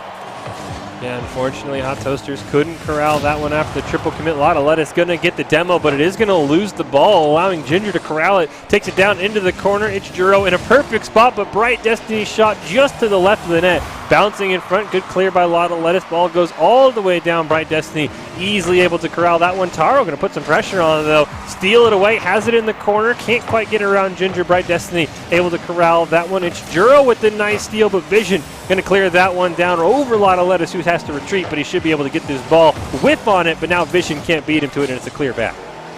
Both these teams are doing such a great job at maintaining boost control when they're on the defensive that it's creating just no opportunities for either team to get that slight advantage to get that goal off. It's incredible.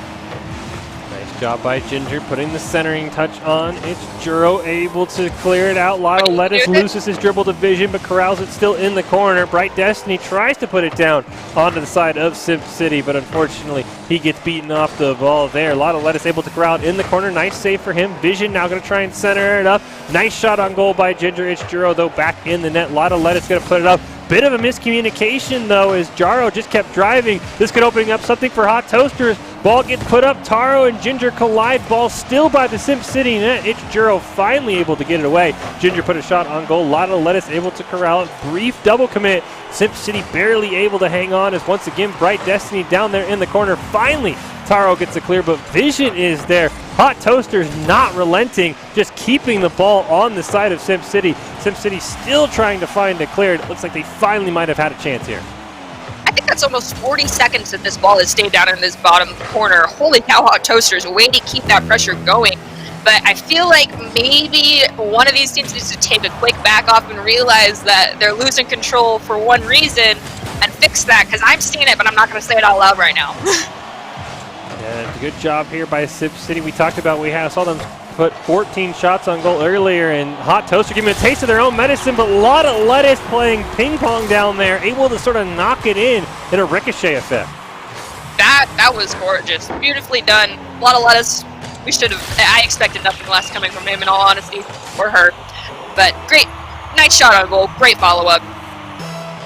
Well, the first two times that Sim City scored, Hot Toasters answer within 20 seconds. Can they do it again and maybe send us to overtime? Ichijiro going to clear it down. Lotta Lettuce with a nice shot on goal. Oh, doesn't have enough boost for the rebound, though, as Ichijiro can't follow it up. 30 seconds left for Hot Toasters, and a nice demo onto Bright Destiny. He's going to slow that one down. Another demo, forcing Visions to make a huge save. Yeah, now it looks like SimCity's kind of keeping that pressure and keeping the ball on the blue side a little bit more after they spend almost 40 seconds down in the orange corner. Maybe. Oh, and there is that other goal. Holy cow, nice job, SimCity. Ichijiro probably just sealed up game one with the spectacular solo goal. 4-2, 10 seconds left. It's possible, but it's going to need a miracle off this kickoff right here. We'll see what Hot Toasters have. Ball, unfortunately for them, just dies in the mid-time, already bleeding out. This is going to be a Sim City victory. As soon as that ball touches the ground, Jarl going to keep it alive, and it will land. And Sim City, as you mentioned, Nerdy Bird, surviving a 40-second assault from Hot Toasters and able to come back and win that game. That was incredible. I mean, I don't know if you guys noticed, but SimCity, every time that boost would recharge, they stole it, and that was what was preventing Toasters from being able to get that goal up. They just could not find the momentum necessary to clear that ball and get it into the center. And SimCity, you guys did a great job. How many shots on goal was that from both teams? 8 shots on goal from both teams. That is incredible. Nicely done, guys. I love the momentum, the speed, and the pressure that was kept up. Honestly, so well done. That was incredible. I mean, yeah, shout out to Sim City for equaling Hot Toasters' shot on goal because, as you mentioned, Hot Toasters had 40 seconds of just shot after shot. Now, some of them were a bit wide, and I will say Rocket League sometimes has a weird way of recording what's a shot and what isn't, but really just incredible job by both teams. I mean, the ability to maintain 40 seconds of side control is insane. I know that's something we talk about here at Boise State, is winning the battle of side control. I think Hot Toasters did that. It's just unfortunately they didn't win the game, but I talked about winning in Game 3, and these might be the first teams to do it because they are very, very evenly matched. Yeah, I'm actually really excited to see this go into a Game 3. Both teams have such fantastic momentum, and team synergy on both sides is great. We saw some crazy plays that both teams have been making. I just want to see them keep doing that, and showing us and showing the other teams around everything that they have to offer, and it's making for a beautiful tournament. As we see our bracket starting to fill out, half of our final 8 teams have advanced. We are in the bottom right there. Sim City and Hot Toasters is the game we're watching, and before we get to a Game 3 though, Hot Toasters has got to find a way to come back as we hop right in to Game 2. This is a best of 3, so Sim City could advance with the victory here. Kickoff goal looked like it went all the way down to the side of Hot Toasters, but they did a great job corralling that one away. Taro now going to try and put a shot on goal. Nice clear away. A lot of lettuce still puts it in. A nice bounce off of Bright Destiny as well. I don't know what in the world's a lot of lettuce put in his salad today, but he has just been on top of that ball and ready for the follow-up on almost every shot that SimCity has made in these past 2 matches. That player is incredible. A lot of lettuce definitely has been the engine for SimCity in terms of their goal scoring. As we see, the demolition does come out on division. Nothing going to happen from it. Bright Destiny now down in the corner. It's Juro able to corral it, pushes it way away from his own net, doing a good job clearing this one away. Even able to corral it on the landing. Tries to put something up in the middle for Taro. Taro unfortunately can't correct it, but a lot of lettuce puts it in. We got to test this man's salad, Nerdy Bird, because he is insane right now. Or she. That was incredible. Holy cow. The aerial play coming out of the clear, that was maintained ball control, not just in the air, but on the landing, hit it against the wall again and opened it up for his teammate. And then Lettuce just, swoops in and drives it home. Almost a brief moment of turnaround there for Hot Toasters. A little bit of a miscommunication on the 50-50 on the kickoff there, but SimCity able to recover. Taro steals it away from Lotto Lettuce, opening up Bright Destiny to push it all the way down to the SimCity side. Good job by Ichijuro intercepting that one, pushes it away from Ginger. Vision now going to try and keep it alive. Lotto Lettuce can't quite get it around him. Bright Destiny, nice shot on goal. Taro with an excellent save though. Ichijuro now going to try and dribble it down. Ginger steals it away. Can he put a nice follow-up shot? Oh, he had the angle and just lost control. Vision going to try and keep it alive, but Taro with the nice clear. I'm not going to lie, I feel like there's just a little bit of coordination that Toasters is missing out right now. They have some great formations. They're staying away from each other, making sure that they have full view of the field, the ball, and their teammates. They just need that little extra inch of something. I don't know what it is. Maybe talk to Salad and they'll figure it out. Well, right now they've got to find a way to come back here in the final 3 minutes with at least 2 goals. A lot of lettuce with a nice steal. One man to beat, but Vision able to corral that one. Ball up in the corner. Vision able to try and clear it down. Plays it perfectly off the ceiling. Away from Lotto Lettuce, but a great job by Ichijuro to push it down. Taro now in the corner. Can he put a shot on goal? No. Ginger with the nice clear. And Hot Toasters, they're doing a great job defensively, but right now they need to find some offenses. Vision puts it in front of the net. Ginger, just drove under the ball. Sometimes those in-game physics are not your best friend, and we can see right now that SimCity's just been keeping this onslaught going and constantly sending that ball right back over to the Hot Toaster side. If we take enough shots, one of them's bound to go in, and that definitely was one of those shots. Once again, a lot of lettuce. Who else putting it in for SimCity? his second hat trick of the night, giving Simp City a nice 3-goal lead as we are about halfway done with game 2. They would advance to our round of 8 if they're able to hold on to this. Bright Destiny trying to put it down. Ichijiro puts it over to Lotta Lettuce. His shot goes wide right of the net. Vision now dribbling it down. Taro not able to corral, but who else? Lotta Lettuce going to push that one back down. Ginger now has a chance. He's going to take it towards midfield, plays it around Ichijiro. He might have a chance to redeem himself here. Plays it off the wall. Bright Destiny's shot hits the crossbar. So close for Hot Toaster. Another great shot. Taro with an excellent save. Simp City doing it all offensively and defensively right now. I'm not going to lie, that crossbar, that fourth man on the field is just being Hot Toaster's undoing right now. I have faith in these guys. Come on, just get that little bit of extra boost with that follow-up and you will get these goals. I promise you, you have a shot. Time is right now the main enemy of Hot Toasters. A minute 43 left, but Vision does it himself. An excellent solo play to keep them in it. Just 2 more plays like that, minute 42 seconds, that's plenty of time. Maybe we'll even see a goal off the kickoff. That would be incredible. We want to see this go into a game 3, boys, and we have faith. We know all of you are capable of doing this. Kickoff going to stay in the middle there. Ginger just barely beats Taro to it, but the ball stays in midfield. Vision not able to corral it. Lotta Lettuce going to put a nice shot on goal. He answers right back, and Hot Toasters down by 3. Lotta Lettuce. Holy cow. What did you eat today? I would assume a lot of lettuce. I would have to guess. I would assume as well. Whatever he ate definitely works, and he needs to keep doing that because he has been all over it. All 4 goals for Simp City right now, willing them into potentially the next round here. All they have to do is hold on from the last minute and 20 seconds, but Taro nearly wanted to get on the action. Unfortunately, Ginger making a nice save. Lotta Lettuce still has control. Vision, though, able to corral it, and Hot Toasters, they're going to need a goal very quickly here if they want to find a way. But a nice save by Vision. First, they've got to get the clear before they start thinking about a goal. Yeah, Simp City's keeping a lot of pressure down here on the blue side. They are maintaining control. However, that boost control is going a little bit back and forth between both teams. Not one's really keeping a huge advantage there, and that's how I feel like Hot Toasters is slightly able to work this ball up a little bit at a time. But Simp City is keeping this onslaught going, and they are not letting up. With only 44 seconds left, they might be able to even get in another goal before Hot Toasters even.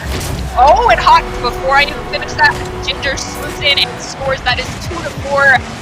32 seconds. Is that 32? I think. I can't quite tell. A little over 30 seconds remaining. Maybe Hot Toasters can pull this out and we can see game 3. Yeah, nice little pass there from Bright Destiny to Ginger to keep Hot Toasters in it.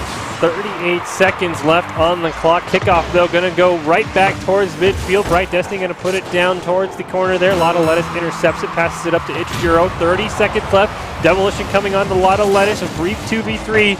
Unfortunately, Hot Toasters not able to capitalize. Taro going to overcommit down into the corner. Double commit by Hot Toasters, unfortunately. Going to trail that ball right towards midfield. Lotta Lettuce has respawned. Going to try and put another shot on goal. Ginger this time forced to make a huge save. Unfortunately for Hot Toasters, time is of the essence, and they are running out. 6 seconds left. They're going to need a goal now. Unfortunately, it looks like Simp City is going to be able to hold on here. The game will end when the ball touches the ground, just like that. And Simp City, your 4-2 victors, once again holding on. They will advance to the next round. They will be taking on the Bricks. Good job, Simp City, and good job, Hot Toasters. You put up a good fight. I was rooting for you. You had my heart, and I hope to see you guys later on in the collegiate sphere and see you at least at some point in the next year in the Rocket League world. So we do see our remaining 8 teams, of course, waiting for one more team. That spot right above the Bricks will be filled by Simp City, so just waiting to figure out who is going to play Obsidian, and then we will have our last 8 teams here in this Rocket League College Combine. High school players playing for the shot at a scholarship on the line from 4 different schools, or of course a requirement for those universities to put a scholarship on the line for the winners today. So still a lot to go, still waiting on a Game 3 Nerdy Bird, at least a Game 3 that we've seen, but I think there's definitely a lot of fantastic Rocket League ahead of us. I do agree. I'm looking forward to. I just want to keep watching these matches. They're so fun. It's like this is like the most observer-friendly esport that I can think of. I mean, personally, for me, we all know that Rocket League is not my area of expertise. I'm trying the best that I can right now, but observer-wise, this is the most friendly sport for me to be observing, and it is probably one of the most enjoyable for me to watch. It's not just like a simple 3v3 soccer tournament. There's so much more that goes into it, and watching them pull off these crazy plays is incredible. We do have Boost Bandits and Simp City added, so we see our final 8 teams there. Puffing Poobahs, Bar Down, Boost Bandits, Obsidian, Light McQueen, FMHS, Simp City, and the Bricks are your 8 teams remaining here in this combine. Only one team's going to be victorious, and it's going to be very interesting to see. We've seen Simp City. I don't know if we'll see them again, but I would have to say, even if we don't watch them, they have got to be a threat to whoever they play. I do agree. SimCity, you guys have some insane talent, and I'm pretty sure someone watching is thinking one of y'all needs to be on my team in the fall.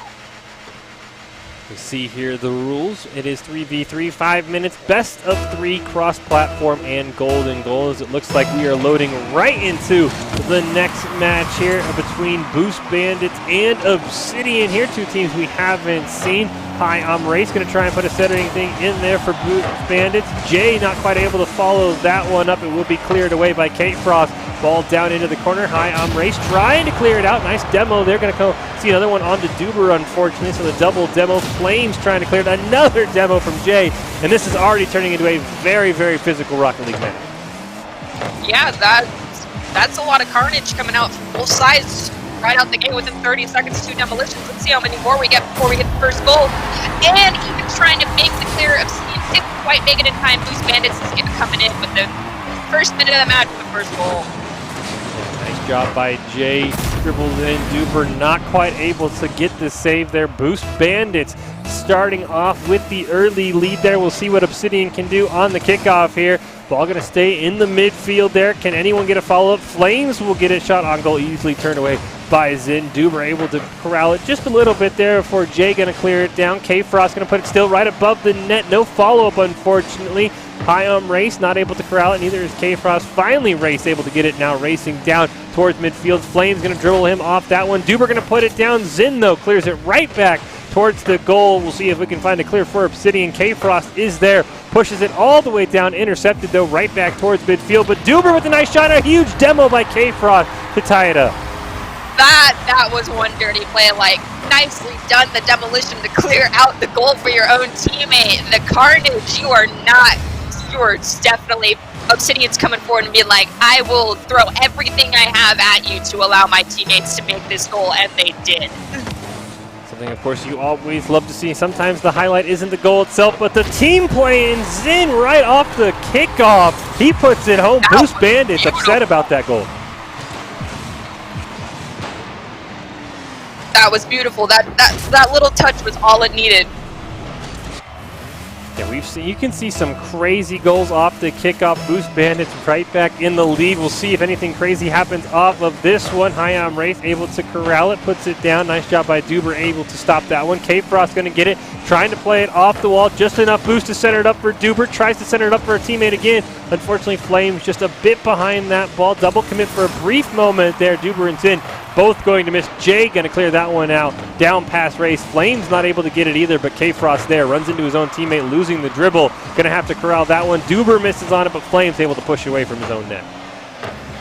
Yeah, but if Boost Bandits is keeping this ball on the blue side for a decent chunk of time, and they are already right at the halfway line, just trying to hit the ball right back onto Obsidian's side, they're definitely keeping that side control going a lot longer than I anticipated, and now I'm hoping to see more aerial plays getting pulled out by Obsidian, but unfortunately the Boost Bandits are knocking it down real fast. I think Obsidian's trying to outplay just simply in the aerial front, and it worked. It's now 2-2. Yeah, great job there by K-Frost, just going for the follow-up. As you mentioned, the aerial plays, a little bit of ping-pong back and forth, and no, this is a very close game. It feels like Boost Bandits has had the advantage, but Obsidian definitely has had some very spectacular goals. And right off the kickoff, that one might go in, and it will. Oh, Zim helps it out, but a huge kickoff goal for Obsidian. Nicely done. was always That was beautiful. Yeah, and it was always unfortunate when you are kind of the guy that puts it in. Zinn had no chance but to try and save it. It's not his fault the ball went in. Unfortunately, he did touch it last. And already we've seen some incredible kickoff goals in the first 2.5 minutes of this series. I can't wait for what at least the next game has in store, regardless of who wins. And the final 2 minutes here, you see K Frost trying to put it in the center for Duber. Race able to clear that one down. Flame's going to miss on that one. Race might have an opportunity. He's going to drive it home, and we're tied once again. Holy cow, this is the most back and forth match we have seen thus far in these brackets, and it's insane. It's incredible. It's like the ball's not even out for more than 20 seconds before we're already back at the start of the kickoff. Yeah, once that ball's been put in the middle, it has been all go from both sides. Tied at 3 here, 2.5 minutes left as we enter the second half of game 1. Jay trying to dribble it down. Flames not quite able to corral it. K Frost and Dube are going to combine for a huge clear down into the corner. Race able to get that one. Fortunately, no one there for Obsidian to stop it. K Frost finally comes in. Ball still bouncing towards the mid. Duber going to center it up. Unfortunately, no one there. Flames coming in. Race able to just clear that one down. Racing down the side here into the corner. One man to beat. Puts it back in the center for Zinn, but Flames able to corral that one. That was some beautiful ball control coming in right there from the Boost Bandits. They just missed that little extra follow-up, and that would have been a fantastic goal. And now it looks like Obsidian's going to be keeping control with that demolition coming out, but not affecting them maintaining that ball. However, the Boost Bandits are going to get it back in the corner. Jay tries to put something in the middle there. Hi, I'm Race, taken out by 2 members of Obsidian. Zinn now going to try and follow it up, but K Frost is there. Going to try and look for a clear. He'll play it down around 1. Hi, I'm Race, going to try and stop that dribble. K Frost put the shot on net just a bit to the left. Duber not able to corral that one either, but Flame's going to steal it away. Jay tries to push it off, going towards midfield, keeps it up in the air. Demo comes out, but it might not matter. Duber, the last man, and he makes a spectacular bicycle save. Jay and K Frost both over pursue, but Duber with a huge save to keep this game tied. We're coming almost down to the minute mark here, and this ball is just not wanting to stay on either side. Both teams are giving it everything they have right now. We've got it in the lower right-hand corner for Obsidian. Looks like the Boost Bandits are not going to be able to follow up, and it is now on their own side of the field. Obsidian is not maintaining enough boost, though, to actually get that in and finish up that goal. Are the Boost Bandits really going to be able to pull this out and get one extra goal to prevent us from going into overtime? Right now, the Boost Bandits have to play some spectacular defense. Duber comes flying in. Jay able to make a huge save. Flame's going to keep it alive. Can't quite play it off the wall. Race able to get a clear right over to Jay. Puts it back in the center. Huge save by K Frost. The defense for both teams has been spectacular. Duber now trying to get the center. Couldn't quite take Zinn off the ball. Flames unable to keep it alive. K Frost going to go all the way back with 20 seconds left here. Jay, though, puts pressure in his face, able to keep it alive. Duber not able to get the clear either. K Frost and Flames run into each other. 10 seconds left. Can Boost Bandits find the goal they need? Can Obsidian find a goal they need? Are we headed to overtime? 3-2. Zinn tries to put it in. 1 second less. Race keeps it alive. Flames with a spectacular save. Oh my goodness. Oh my goodness. They're not letting it touch the ground. Overtime, golden goal. Yeah, that's incredible. That was incredible indeed. As you mentioned, Dirty Bird, we are on the golden goal here. Next team to score will win. Duber plays it around 1, but Jay is right there. K Frost, Matt, you have something to say about that. Puts it down. Race, though, able to clear it off into the corner. Zinn is there. Nice little pass. Looks like he's going to try and play it down to Race, but unfortunately, K Frost is there to make a nice save as Jay pushes it down, and Boost Bandits might be finding themselves in a nice opportunity for a goal. Neither one of these teams are taking their foot off the gas pedal. That's all I have to say. Like, they are throwing everything they have at each other. This is so back and forth. I honestly cannot say who I think is going to pull out this golden goal. But it looks like Zinn is going to get it, and the Boost Bandits are going to walk away with the first win of this round. Let's see if the Obsidian can bring it back, and we can finish out with 1-1 and move into that third game. Great job by Zinn and Boost Bandits. 35 seconds into overtime, claiming victory here in the Rocket League College Combine. But we might have a game 3-2, very evenly matched teams, Boost Bandits and Obsidian here. We are in the final 8 of the Combine with a scholarship on the line for the winning team. So it's going to be crazy here. These are 2 very evenly matched teams, I will say that. Yeah, and it's been an incredible game to watch. The back and forth is fantastic. The momentum both teams have going is fabulous. I will not lie, this is by far my favorite of the evening. And and I'm only looking forward to see what else these players are going to pull out during the second match. I really hope that this game, out of all of them, goes into the third round. I really want to see both these teams just flourish as much as possible. Yeah, that would be very exciting. I'm sure Obsidian's rooting for the game 3. 10 shots for Boost Bandits, 8 for Obsidian. Very, very even. Of course, you could say it was 9-8. The 10th shot was Zin putting that in for the game winner. So 2 very evenly matched teams. I'd like to see Obsidian maybe get a little bit more ahead. Felt like they always were trying to answer what the Boost Bandits were doing. Felt like the Bandits maybe left a couple goals on the table. As you mentioned, 1 or 2 more follow-ups, Nerdy Bird, and it could have been a 4 or 5 goal game for the Boost Bandits. So Obsidian, I think, definitely has their work cut out for them, but still 2 very evenly matched teams that either one could come away victorious in game 2. Oh, 100%. Both teams are very well-rounded, and I'm excited to see how this next match goes. Very curious as well to see how the kickoffs will go. I think we saw 3 kickoff goals or goals right off of the kickoff, so that'll be something for both teams to manage. Duber going to put a nice shot on goal. Race able to make that save. Flames not able to steal it away from him. He's going to put that ball all the way into the corner. K-Foss will corral it. Jay not able to break up the dribble enough. Duber there, able to put it up. K-Frost, nice shot on goal. Zin able to turn that one away. Duber wants to follow it up right above the net. Can't quite play it off the wall, though. So it looks like Zin will be able to clear this one down. But K-Frost has something to say about it first. The amount, there's so much pressure coming out from Obsidian right now. You can tell that they are not letting up on the Boost Bandits. However, the Boost Bandits took that one opportunity they had to get the ball over onto the Obsidian side, and it looks like Zin is maintaining a lot of control, but Obsidian is going to take that ball back. However, there's going to be enough follow-up to keep that pressure on the blue side. I think Obsidian is going to clear it, though. Yep, and there it goes.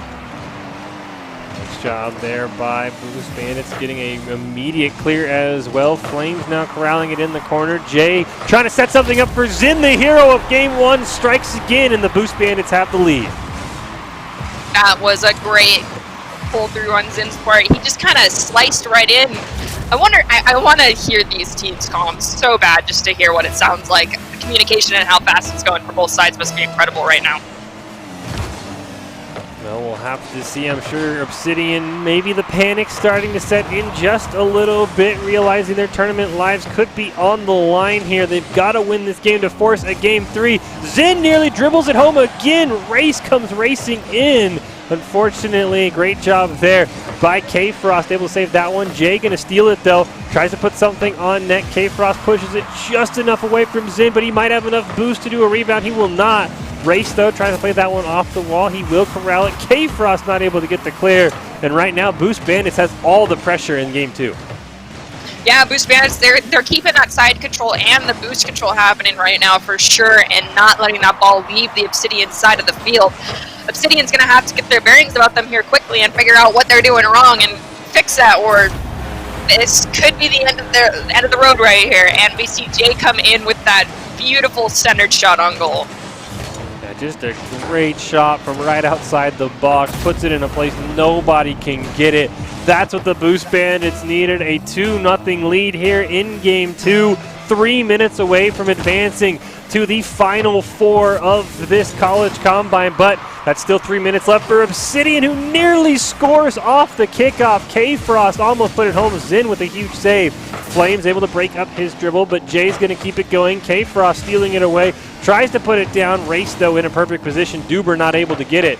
Flames now in the corner, going to play it off the wall. Ball slowly bounces towards midfield until Jay's able to put a nice shot on goal. Flames just can't get a touch on it. He might have even redirected that one in, unfortunately. Yeah, and that's just a side effect of playing Rocket League. It happens more often than any player wants to admit, but we've all been there at least one time. Nothing that you could really do about it beyond just move on and keep going. The only problem for Obsidian is that will make their job just a bit tougher now. 2.5 minutes to score 3 goals and force overtime. Right now they have a great chance at it. Duber's shot on goal turned away by Race. A little bit of a weird double commit there by Zin and Race to open up a near goal for K-Frost. He's going to push Zin off the ball, but Jay's going to try and clear it down. Flames is there. K-Frost puts something in the middle for him, just behind him, unfortunately. Duber can't follow it up. K-Frost going to retreat, gets some boost, and keeps the pressure on. Puts it down into the corner, tries to play it around one. Zin able to steal it, though. Duber redirects it on goal, but a huge save by Jay. Boost Bandits playing excellent defense right now. Obsidian, you guys are coming on very strong right now with the offensive play and doing incredible. They have kept this ball over here for about 20 seconds, soon to be hitting that 30-second mark, and it just goes to show that Obsidian is not out of the racing just yet. Nice clear down by J.K. Frost, though, immediately reverses field. Race not able to disrupt his dribble. Zin not able to do either, but Jay beats Flames to the ball. Duber has to go racing back. Minute and a half left. Obsidian's going to need 3 goals. The demolition onto Flames isn't going to make things any easier, but it left an open net, and Duber's going to score. Nicely done, Obsidian. Way to take advantage of that demolition off screen. We've got 1 minute and 22 seconds remaining. I do feel like Obsidian has the opportunity, especially if they can score a goal off this next kickoff, to ease this out and take us into overtime for this match too. Minute 22, plenty of time, especially with how fast some of the kickoff goals have happened. Flames not able to corral that one, though. K. Frost plays it perfectly off the wall and over Race. Jay going to keep it alive, plays it around Flames for Zin, who answers right back, and that's not what Obsidian wanted to see. No, that is not. I feel Zin's been all over the place on this during this match. He scored, is that his second or third goal? Or is that his fourth? I believe it is his second goal, might be his third, but he has been all over the place. I agree, Nerdy Bird, for Boost Bandits, not to mention he was the hero of Game 1 and scored the game-winning goal for the Boost Bandits here, and now this has been a completely different team as Race is going to put it home, and things starting to get away from Obsidian. We've got 1 minute and 1 second left remaining. Let's see if Obsidian can pull this out and maybe just get that little extra bit of control that they're lacking right now. 4 goals is a little hard, but I have some faith in these guys.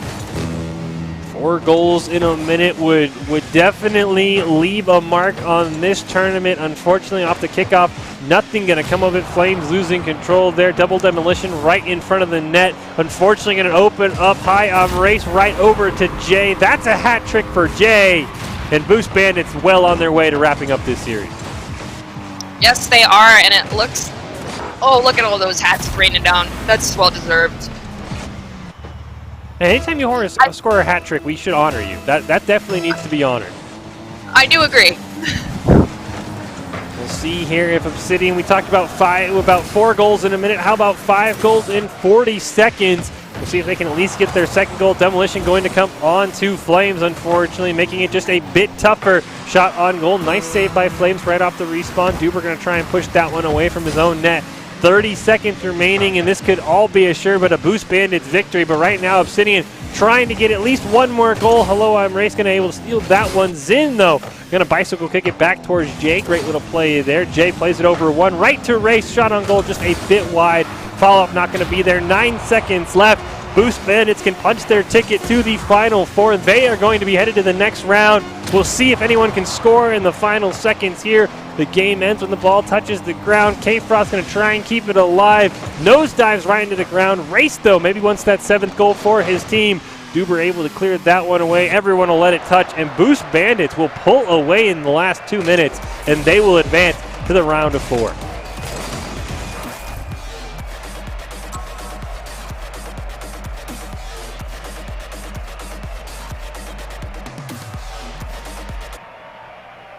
So we are on to at least one team has secured their spot in the round of 4 of the Microsoft Rocket League College Combine.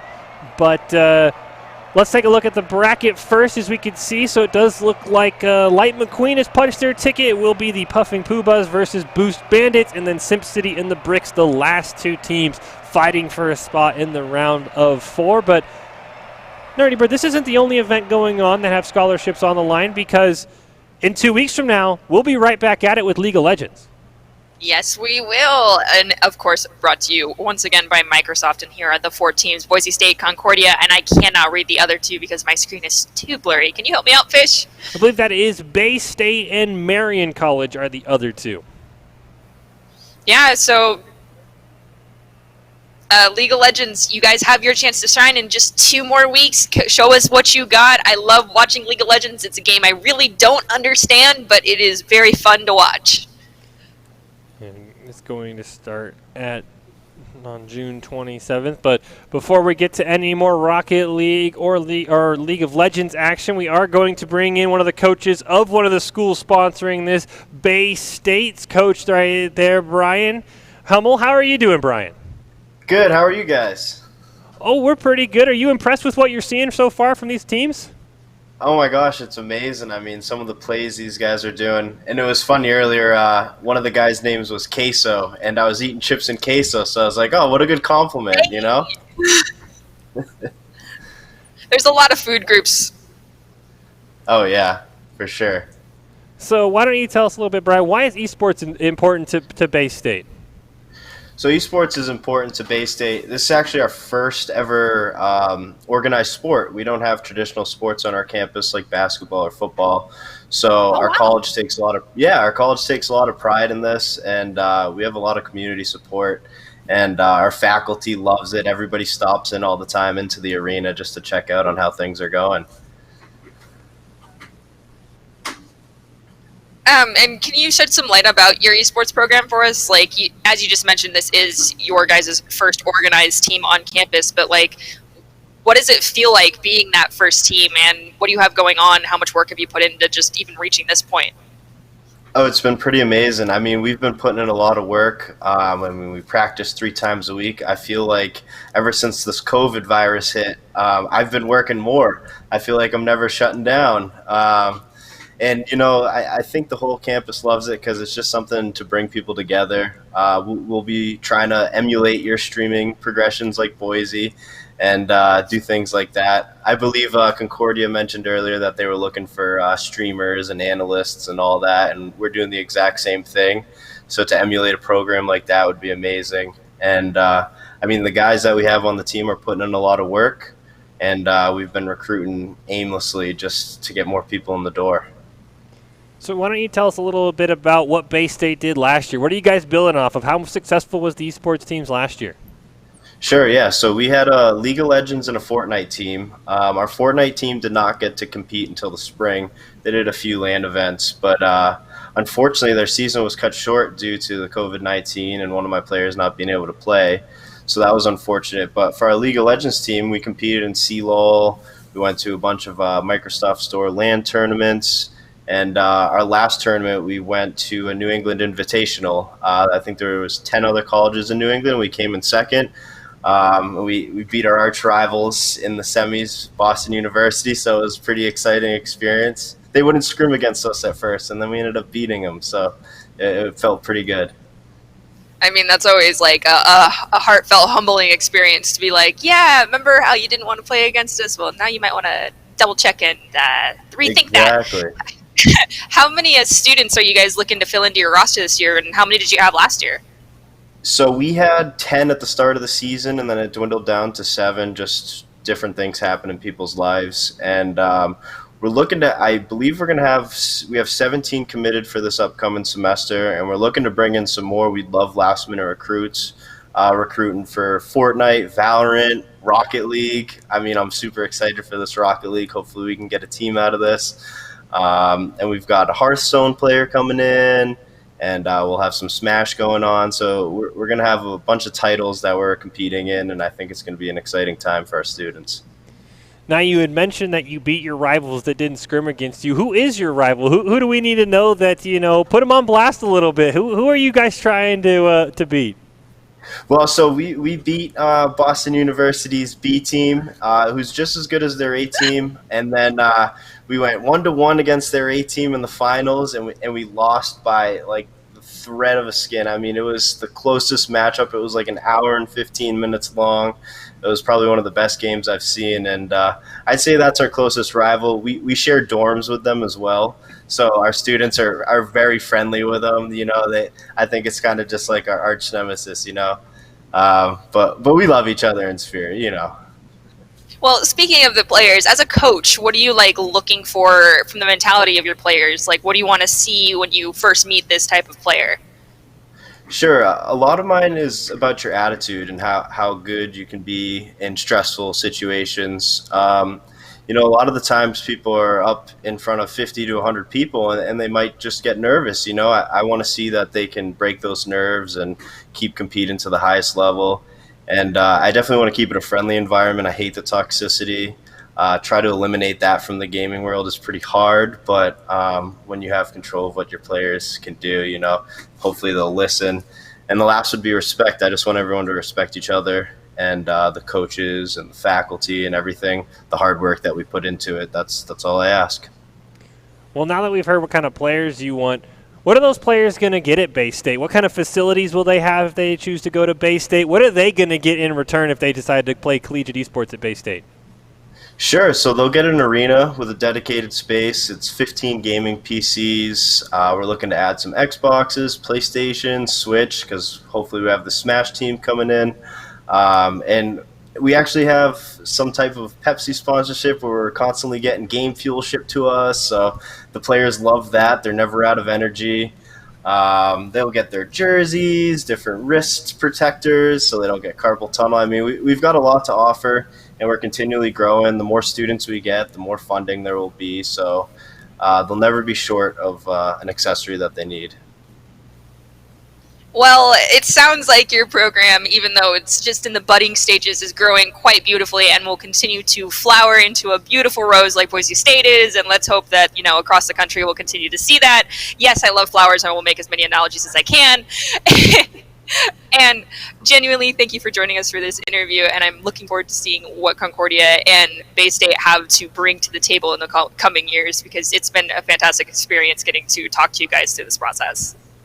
Thank you guys so much, and keep enjoying the stream. Thank you.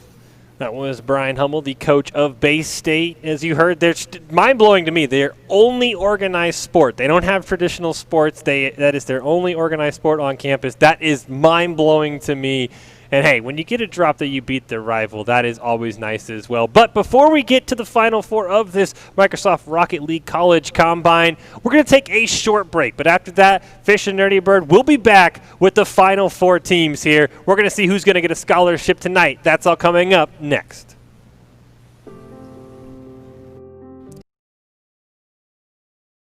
Since 2016, universities have been adding varsity esports, competitive intercollegiate video game teams, with nearly 100 colleges and universities now with official programs. Esports is fast becoming the new college sport.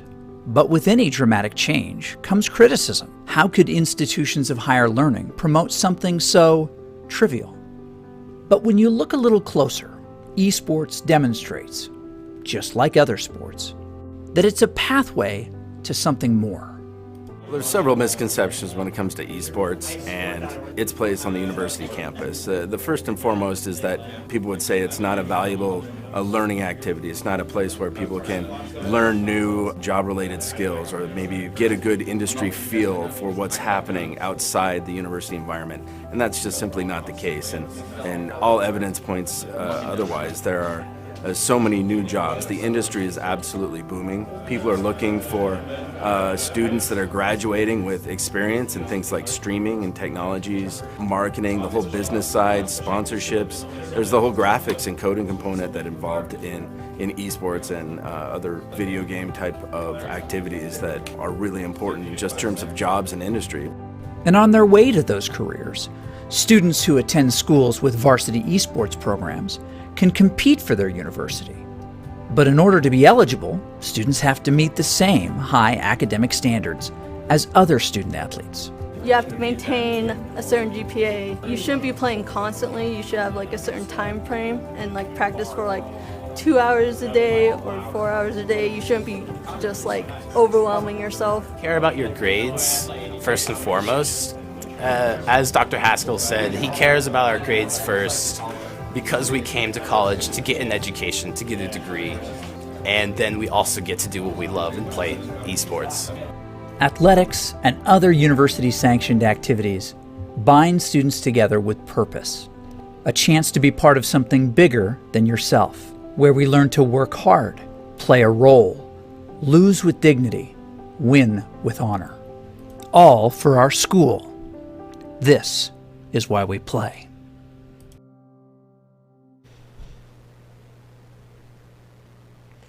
Welcome back to the Microsoft Rocket League College Combine. We have had a bit of a scheduling change. That is all we have for the upper bracket today. The final 4 teams and the championship are going to be taking place tomorrow, starting at 5 o'clock Mountain Time. That would be 7 o'clock Eastern Time for anyone else, because we know we have players all over. So, Nerdy, we are done with the upper brackets today. But, hey, there was a lot of teams in this tournament, so we still have some good Rocket League games. We want to get to know some of the other players who maybe we didn't get to see on stream, who maybe we aren't going to see in the Final Four tomorrow. So we are going to have a couple of the lower bracket games, because this is a double elimination tournament. We're going to have a couple of those games just to get to see some of newer teams, allow some of those players to shine on the stream. So we still have a couple of games left in store, but if you are looking forward to the final and the Final Four and the grand final, that will be taking place tomorrow, 5 o'clock Mountain Time, right here on the Esports CCP Twitch channel. So that's all for the upper final. But of course, Nerdy, it's been such a great tournament. We don't want it to end, so we have a couple more games in store.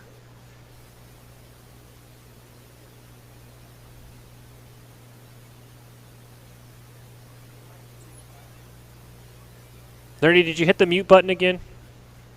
Probably hit my mute button again because there's more than one person in this room. Okay, so as you did mention, this is a double elimination tournament, so this might be the quote-unquote lower team, but really they are not. They're just some shining stars that we didn't get quite onto the first round of the broadcast, so now we get an opportunity to review them. Yeah, this is our second chance bracket, as production just mentioned in my ear, because, you know, it's always important to have more than one chance, and I'm looking forward to seeing these other shining stars that we haven't had a chance to observe yet.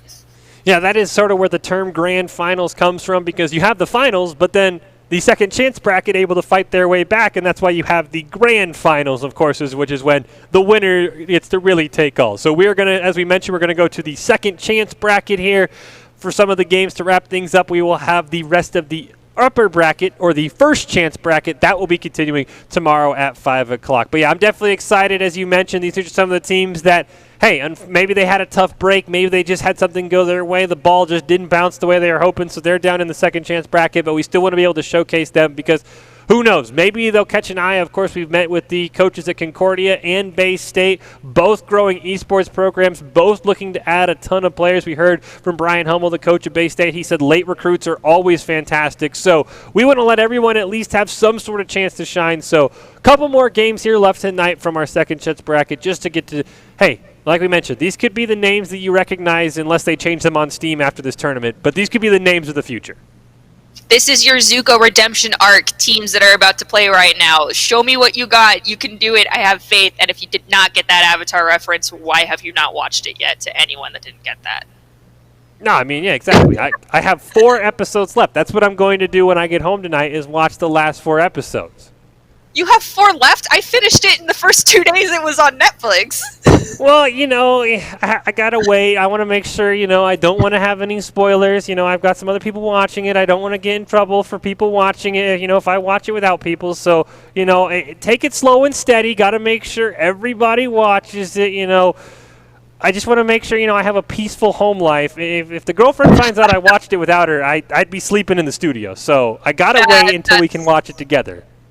Very valid. That is definitely a case of I must wait. If the significant other is not there and you both promise to watch it together, you got to watch it together. Yeah, exactly. So no, I'm more excited for that. But hey, I'm not gonna leave early. I'm not gonna go watch the last 4 episodes before we get to make sure we let these people, as you mentioned, have their Zuko Redemption arc. We still have some games left here. I'm excited. You're going to be teams we haven't seen. It's going to be players we haven't seen, because we've seen some talented players already. These guys could be even better. They just maybe had a bad matchup. Yeah, they could have just had one goal that didn't go their way, and that literally is all that ended it. Because that's, at the end of the day, there is a golden goal in Rocket League, and that's what makes it so hard. There isn't golden goals in soccer for that reason. Looks like you're going to have tell. Math. I'm just going to call that other team Math. Mechs and Algorithm. Close. Math and Algorithm, pretty close. That's a pretty fire logo, honestly. Once you get it, it's pretty cool. Yeah, it is pretty cool, but come on. Really? I feel dumb now. Well, we'll have to see what these players have in store. Mext and Algorithm are up now. It is still the same rules, 5 minutes, best of 3, cross-platform, and as we mentioned, the golden goal should we get into overtime here. So it is going to be Mext and Algorithm jumping in here. Kickoff going to go to the side of the orange team there. Bounces right back, though. Looks like Mext is in yellow. Algorithm doing a great job holding that one off. Nice little shot on goal there. Kevin Clash not quite able to corral that one. Still bouncing in front of his neck. Froze able to push that one away. Looks like LFT is going to be able to try and put that one on. Claus now centers it up, but a nice clear down by Algorithm, able to get that one away. I'm liking the momentum I'm seeing coming out from both teams. There isn't some insane amount of boost coming out and just zipping right past the ball. However, Algorithm's kind of leaving their net open a little bit too much, and I feel like Mex is going to be able to get some advantage out of that. However, they are clearing the ball right back over to Algorithm's side of the field, so maybe we won't even have to worry about playing on the defensive.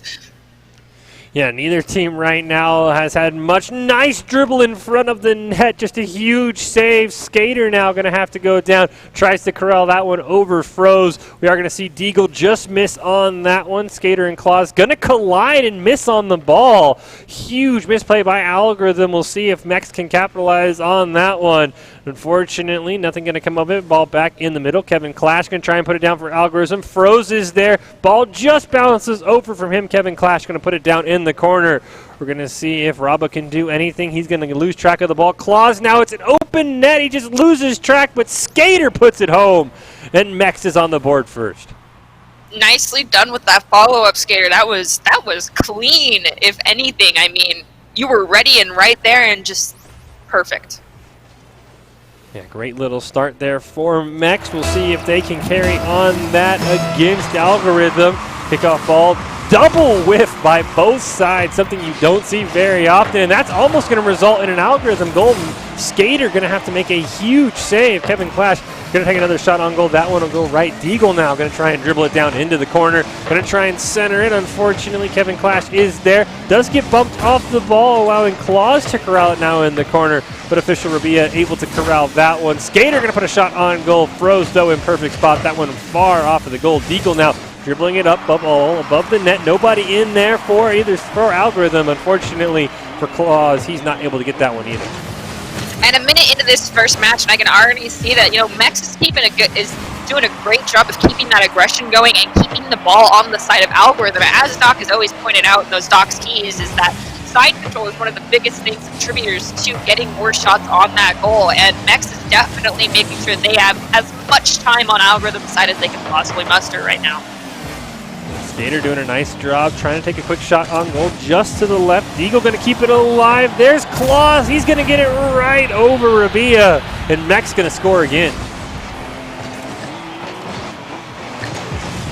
I'm trying to see, there was 3 things that popped up from that, not just the goal, but I couldn't tell who assisted, but that was a great play from Mex. I'm looking forward to the next one, but I'm hoping Algorithm will pull out a goal. We can see this go into maybe around 3. These teams seem very evenly matched. It's just Algorithm is missing some little spice here and there, and I think it maybe is just that boost control, and they can even this match out. They still got 2 minutes and 14 seconds left, so that's plenty of time to even this game.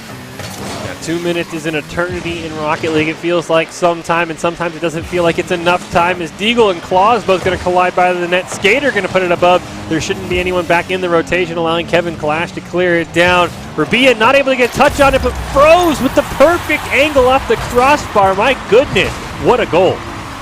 That was great. That got cleared all the way down the field, and even with the double commit coming in from Mex, it was just not enough to prevent that ball from going in from Algorithm's side. And now it is 2-1 with just under 2 minutes remaining. We could see this go into overtime. Really could. We could. All right, now Algorithm, though, they can't focus on that. They've got to focus on finding another goal. We'll see if Mex can keep the pressure up. That goal resulted off a huge counterplay. Froze now going to push it down. That's an open net. Unfortunately, Skater going to come in for a huge save. Deagle not quite able to dribble that one around Kevin Clash. Froze now looking for another goal. Good job there by Skater with another huge save in the last 20 seconds. Ball goes off the ceiling. Deagle just able to tap it down into the corner. Skater is there. Froze not able to get on it. Open net for Claus. He's just a bit behind the ball. And now Froze has a chance to tie this one up. I am not gonna lie, it's like Algorithm just flipped a switch and is now on the offensive consistently right now, but they've got to shove this ball away from their half of the field or they're going to lose their opportunity, and they're doing just that, sending it down to Mex's side of the field. However, the follow-up seems to be lacking coming out from Algorithm. Will they find it in them to get that extra goal in and tie this up? Minute left now. Algorithm's going to have to try and get it clear. They did get a demo onto Skater. This could be a good opportunity. Froze trying to carry it down. Kevin Clash is there. Pops it up off the net. Deagle going to have to try and get a nice save. He will do that. Ball going to bounce all the way back to Froze. Skater now going to push it down. Unfortunately for Mex, there's another player for Algorithm. Kevin Clash right there keeping the ball alive. 30 seconds left. Deagle going to clear it down. Rabia now going to put a shot on goal. Claus is there once again to corral it. Place it over Froze. One man left to beat, but Rabia should corral it with 20 seconds left. Algorithm still has a chance. I am noticing both these teams are doing a great job just sending that ball right back and forth. The clears are just clean. I've never seen a team able to consistently just send it right back over and over again. There's been so many shots on goal coming out Mex's side that Algorithm's got to equal that veracity coming out to get this be 2-2 match. But will they with 1 second remaining, or is that ball going to hit the ground? And I think that is where it's going to end. It is going to hit the ground, unfortunately, so Mex is going to be your Game 1 winners against Algorithm, but it was a very close match, so we will definitely have hopefully a close match in Game 2, maybe even our Game 3, the first one we've been looking for in this tournament. This is some of the second chance games from the Microsoft Rocket League College Combine. I heard Algorithm had 7. I didn't hear how many shots Mex had. I did 4 from Mex, and they finished out on top. That is very interesting. Maybe it just goes to show that there's a slightly more calculated than Algorithm. I did not mean for that to seem like a bad pun, but it did.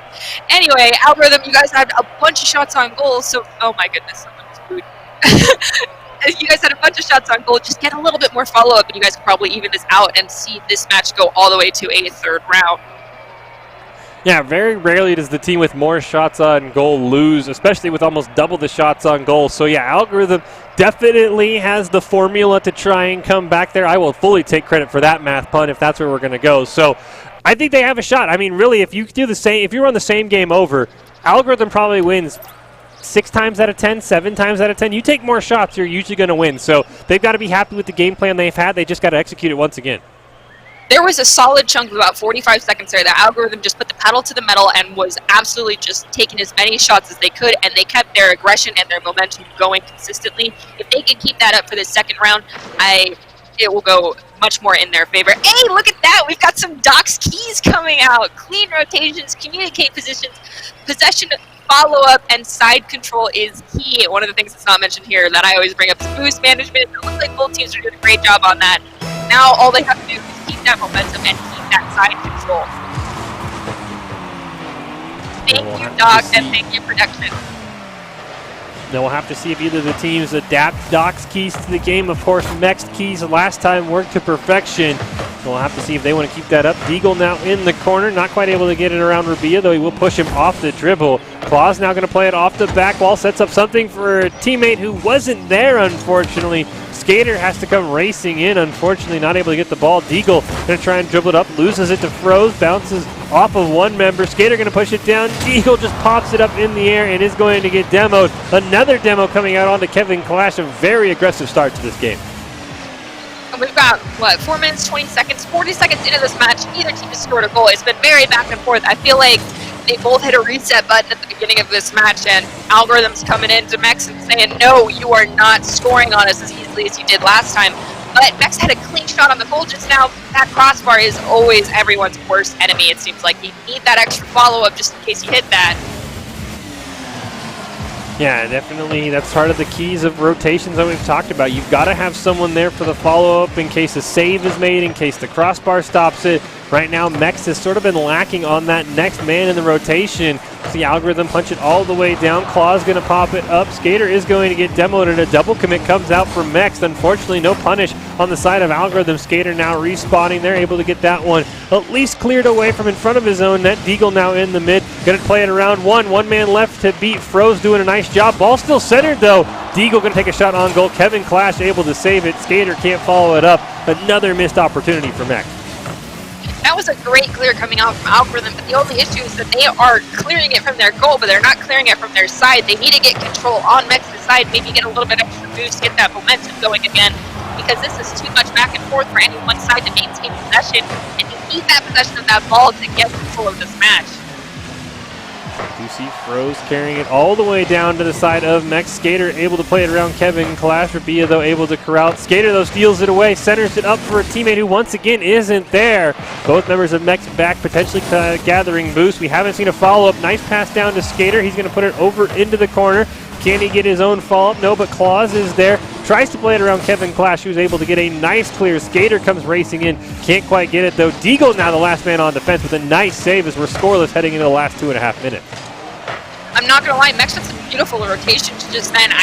We can't hear their comms, but I'm pretty sure there was something along the lines of, hey, I'm going to bounce it to the middle, and that's exactly what they did. However, Algorithm was able to play on that and boop it over to the Mex side, but Mex is keeping their momentum going and just sending the ball right back at each other. This is incredible. I'm looking for, is that going to drop with enough follow-up? No, there's just not enough follow-up coming from either of these two sides to get a clean goal in, and we are looking at less than 2 minutes remaining with a 0-0 score still. A very close game. This could come down to whichever team makes the first mistake. As we see Claus' shot on goal going to be driven away by Kevin Clash. Froze going to miss on it, opening up an opportunity. That ball bouncing for a very long time. Froze actually able to turn around and corral it. Skater not able to put much pressure on. Claus going to put it down into the corner. Tries to play his own rebound around Kevin Clash. He will do that. Goes into the other corner where Rabia is there. Over pursues just a little bit. Deagle going to push him off the dribble. Skater comes racing in. Ball bouncing up towards midfield. Kevin Clash tries to put it down. Now Froze might have an opportunity. Deagle going to wait this one out. Corrals it off the wall there. Unfortunately loses it to Rabia. Skater now going to have to make a huge clear. Froze's shot on goal very far to the left. And Skater tries to clear it, but Claus hits it back towards his own net. A huge mistake for Mex, but they're able to hold on. And we've got coming in on just under a minute remaining, and you can tell that the tempo of this game has not quite been set. Neither side really has taken the reins and maintained control of this ball for any more than a few seconds at a time, and it's all going to come down to whoever decides to say that this is how the pace of this match, and that is going to be the first team to score a goal. And it looks like that is going to be XGN coming out with the first goal for Algorithm with 44 seconds remaining. Nice shot just in front of midfield from Froze. Puts it top of the net. That's going to mean the pressure is on Mex in the next 44 seconds. Can they find a way to tie this game and force this into overtime here? Claus and Deagle both going to try and commit on it. Ball goes off the crossbar. Skater had an opportunity and just missed on it. Very unfortunate. We'll see if Algorithm can counterattack. Froze going to lose his dribble on what would have been an open net.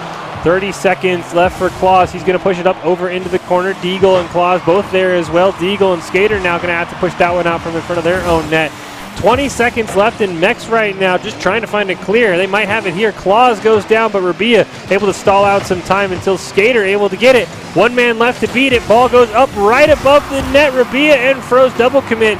5 seconds left for Mex to try and send us to overtime. Deagle might have one last chance. Ball goes out towards midfield. Claus keeps it alive. They've got to keep it off the ground. But Algorithm is going to force us to our first game 3 of the night. And there we have it. We finally get our prayers answered. We're seeing a match 3. This is going to be very exciting. I really hope that this next match, that the momentum and the tempo of the match gets set a little bit sooner than in the last 2 minutes. You got to take those reins early and dominate the other team as quickly as you can to set that pace right out the gate and maintain boost control and side control. That is like 2 of the most important things I've seen coming out of all of the teams tonight, is making sure you've got side control. Yeah, and I mean, really it's going to be who is able to capitalize, as we hear 2 shots for Algorithm. They made them count, though, and only 3 for Mex. So that was a very, very tightly contested defensive game. So I think it's going to be rotational keys. It really felt like for Mex, they'd get a shot on goal, and then the ball would just bounce towards midfield. Nobody was there for the follow-up. I don't know if they were just playing too defensive, if they had too many boost problems, but I think rotational issues are really what cost Mex there, because it felt like they were in control for much of that match. They just never could maintain side control. Yeah, so rotations, they got to keep an eye on that. The side control comes with that, and maybe just a little bit more communication on who's got the ball and when will be a huge advantage to either of these teams. We'll find out if they rectify those issues as we're going into the start of match 3 right here.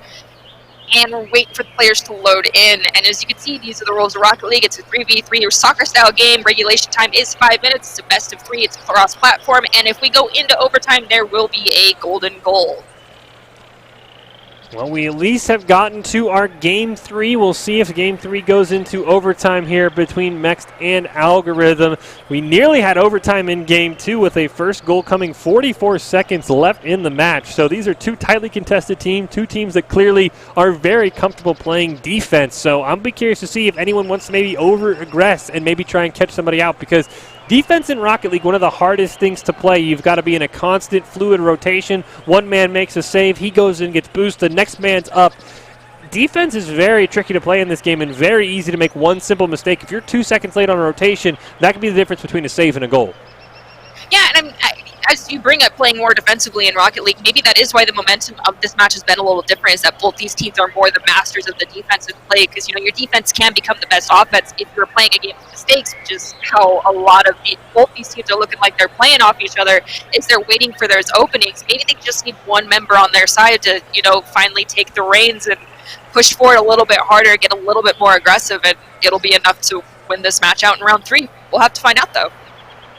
We will have to find out as we wait for the players to load into the game. Mext versus Algorithm here in the Rocket League College Combine. We are in the second chance bracket with their final 4 already determined, and that will pick up tomorrow at 5 o'clock. But it's gonna be a long road. I mean, if you're in the second chance bracket, as the name implies, you have a second chance, but you cannot afford any mistakes. So one mistake could be deadly here. So one of these teams, unfortunately, they will run out of chances in this Game 3. Yes, they will, but for one of these teams, it's also their shot at redemption, so we still gotta root for those underdogs. And regardless of how this comes out, guys, you've done incredible this evening. It's been a blast casting and watching all of these players play, and I'm looking forward to see how all of you flourish and grow in the coming years. And it sounds like we're just about to get the beginning of match 3 with the kickoff going slightly towards the Algorithm side, so Mex is putting on the pressure early. Will that pay out in an early goal? Doesn't look like it, but there's enough follow-up coming from Mex that they had another opportunity to get a goal, and Algorithm has cleared it to Mex's side again. Just like that. And the shot. Wow. Yeah, that was it. Nice cross field, nearly off the ceiling shot for Deagle there. Actually going to bounce it off the ceiling. That was probably one of the best goals we've seen today. That was clean. It was calculated. Nicely done. That's exactly how Mex wanted to start this series. We'll see if they can keep that up in Game 3 here. Demo off the kickoff. Claus trying to put a shot on the net, just going to be able to push it over to the other side of the field. Nice job by Skater. Froze, though, going to clear that one all the way down. Deagle not going to be in a great position to steal the ball away from Rabia. Claus now in the corner, going to push it up over one, pushing it all the way on the goal. Froze going to be forced to make a huge save with Deagle racing in. Claus actually shortcuts that ball. Going to lose possession now in the center there. We see Rabia passing it down. Froze is there, can't quite corral it. 3 members of Mex all there, and finally they're able to get the clear as Deagle comes racing down. I'm noticing a lot of times we're seeing these clears go to absolutely, like, just to Narnia. There's no one there. As you mentioned earlier, calling those rotations is very important. Maybe they need to be calling out who's ready to drop back and be ready for that clear. Well, Deagle says, you know what, he didn't need any teammates. He just said, you know what, I'll make sure we go at a 2-goal lead by myself. I got this, no worries. He was not only the main shot, but the rebound play as well. Incredibly done. Eagle doing a great job putting Mex up 2-0 here in Game 3. Mex trying to continue to advance in our second chance bracket here as we see Claus trying to put something in. Deagle, the hero so far of this game, trying to try and steal it away from Rabia. Just barely gets a touch on it with the bicycle. Is going to get cleared out. Claus, though, going to steal that one away from Froze. Kevin Clash up in the air, but Skater going to get that one off the corner. Rabia can't quite corral it in a clean fashion. Skater's shot just pushed away. 3.5 minutes left. Algorithm's got to find out an answer quickly because this has been all Mex so far. Yeah, Mex definitely maintained ball control and has kept the ball on the side of Algorithm the majority of the first 2 minutes of this match. And every time it's gone over to their side, they've cleared it out right back to midfield. And there's a demolition coming out onto the side of Algorithm. So that gives Mex another advantage. Can they monopolize that and actually score another goal here in the next couple of seconds?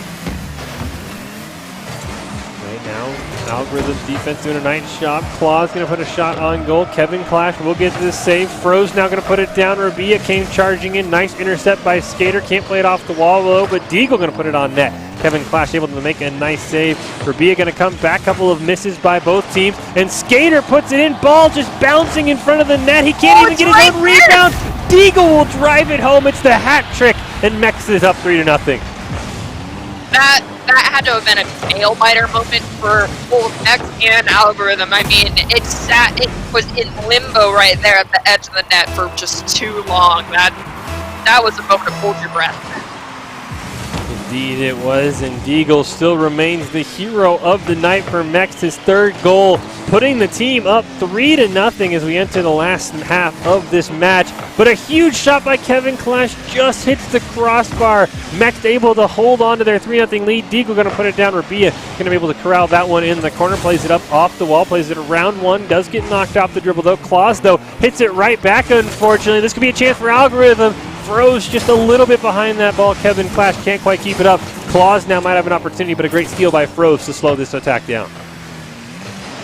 And it looks like they're going to be keeping that pressure on the side of Algorithm going, but Algorithm's trying to get possession as they're having almost what looks like double and triple commits into one single corner, and that is not going to play to their advantage as Claus comes in for a fourth goal for Mex.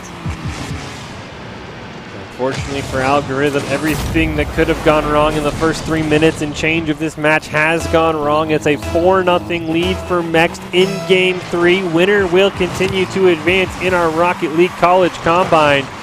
Right now, Claw is going to try and maybe make it to the fifth goal as Froze is going to have to come racing back. Deagle not able to get that one. Skater, though, able to corral it. Plays it up over one. Rabia, though, just going to get fooled as well. Skater, though, tries to drive it home. Unfortunately, can't connect. Deagle's shot going to hit the crossbar as well. Next was that close to a fifth goal. I think that was almost 3 shots on goal within about a 10-second period coming out from Mex, and that just goes to show that they are definitely putting everything they have into these last few minutes of this game, because they are not walking away from this without leaving everything on this virtual field, and that is incredible, and that's what we'd love to see here. As Mex pulls out another shot on goal with a demolition coming out on Algorithm's side, that leaves them up a man. Can they get that? Can they use that to their advantage and score this goal as we move into the last minute of the match as Mex is up 4?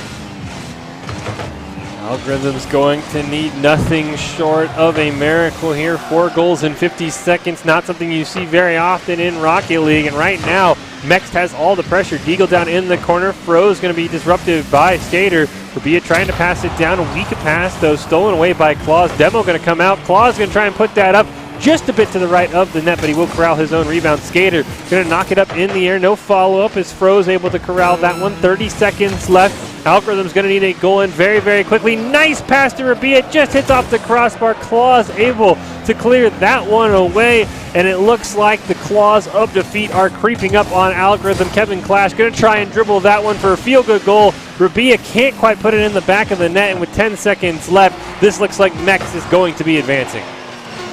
I do agree that ball, Algorithm might be able to pull out, so it's not a 0-4 match, but if that ball hits the ground within the next couple of seconds, they will not have this opportunity, and it ends with a 4-0 score, with Mex going on to the next round. Looks like we are getting word in our ear that Mex actually stood for Meteor Next, I believe is what I heard. Something Meteor. That's why we've changed their logo, by the way. We try. Meteor Next, I think is what we're hearing. Is that right? It's a very creative name, guys, and I support you for doing so, but keep in mind that we have to say these names in the heat of the moment. I'm sorry. This is why I appreciate our production giving us nice little, I wouldn't say an acronym, but abbreviations. Yes, that tends to work best. So a nice little victory there. This is the Microsoft Rocket League Collegiate Combine hosted by Esports CCP. We do have 4 colleges helping in this: Bay State, Concordia, Marian University, and Boise State. Each of those schools putting a scholarship on the line for the winning team of this combine, which we will find out who that is tomorrow. We have our final 4 teams in the upper bracket. They will be able to take the night off. They will be able to rest, and at 5 o'clock tomorrow, they will come back ready to win one of those scholarships. But we still have some games in the second chance bracket. I do believe we have one more game coming up here. We'll see who it is. Looks like it's going to be Meteor next versus... I can only think Fading Wings. I was about to go with Crispy Chicken, I'll be honest. I would not blame you. There's been so much food brought up during this broadcast. I'm hungry now. Thanks, guys. Not only was there toast, but there's chicken wings on the screen. Now I need to order some food. Yeah, apparently the players were also just as hungry as we were when they made these names, but it will be Meteor next versus Fading Wings. I'm going to be very curious because Meteor next was very close to being eliminated, so I'll be curious how they do against Fading Wings. We have not seen Fading Wings yet this evening, at least from our point of view, and so I'm interested to see what type of playstyle they're going to bring out. Is it going to be that more fast-paced tempo that we've been seeing earlier tonight, or is it going to be more of the defensive play that we saw from this last match, which was very interesting. I'm not used to seeing a game with that type of tempo going, and it's interesting to see players looking more for the perfect opportunity to make a goal rather than just as many opportunities on goal as they could possibly muster, as we went from a game where there was 10 and 8 shots on goal from either team to a game where there was less than 5 shots on goal coming from either team. It goes to show how many different types of play styles there are in Rocket League, and even though it just seems like it's one type of game, there's so much more to it than even we can understand.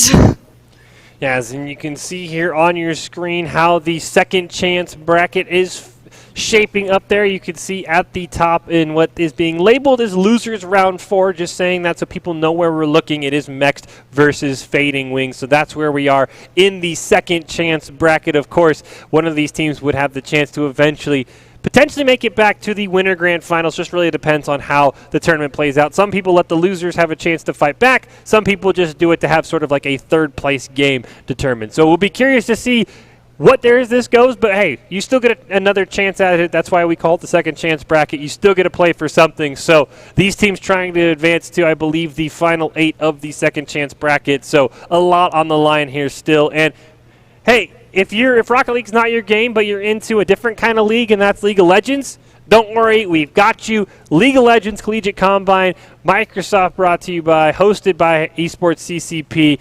Everything's the same schools, everything. It's just a different game. It's going to be June 27th and June 28th, so 2 weeks from now, 32 teams in a 5v5 double elimination bracket. So, hey, we've got you covered if Rocket League's not your game and you're into League of Legends. Got to wait a couple weeks and, hey, just take in some of the great Rocket League action because these are some of the greatest players. And, hey, one of these guys might be your teammates, You win, they win Rocket League, you win League of Legends. You'll be at the same school potentially. They might be your teammates, or they might be the next greatest player in the sport, and you could be like, hey, I played against that person, or that person was on my team. That's always kind of nice to say that you've met someone famous. That is always nice to say, hey, I knew them before they were them. Like, I knew who they were before you knew who they were, so, yeah, just back off a little bit. But maybe one of those is in the game. It's Mext and Fading Wings. I'm curious to see how it's going to go, because I just want some chicken wings, honestly. That's what I blame production. Yeah, like production. Did you choose that logo for them? Because now I just want some beat ups, and that's not very nice. It's just. Oh, I feel like this is about to get way worse. My empty stomach is gonna hate me after this. Yeah, that's true. Production is telling us in our ear that we do not mess with them. But hey, you know what? They started it. They messed with us first. So, we're just calling a spade a spade. They put some wings on the picture. We're going to be very hungry. Now I'm just even more. This isn't fair. That looks like a delicious meal. This is one of those so satisfying taste videos, and it's mouth-watering right now. Yeah, this is even worse because dessert is everyone's weakness. So the fact you put dessert on the screen is very, very unfortunate. My personal weakness is anything that involves chocolate and fruit. So this is already, I'm done for. I will be skipping dinner and jumping straight to dessert after this. I'm an adult. I can make that decision for myself. Exactly. That's the best part of adulthood, is being able to say, you know what, tonight we're having ice cream for dinner and no one can say no because I'm an adult now. That is what adulting is. It's having dessert for dinner.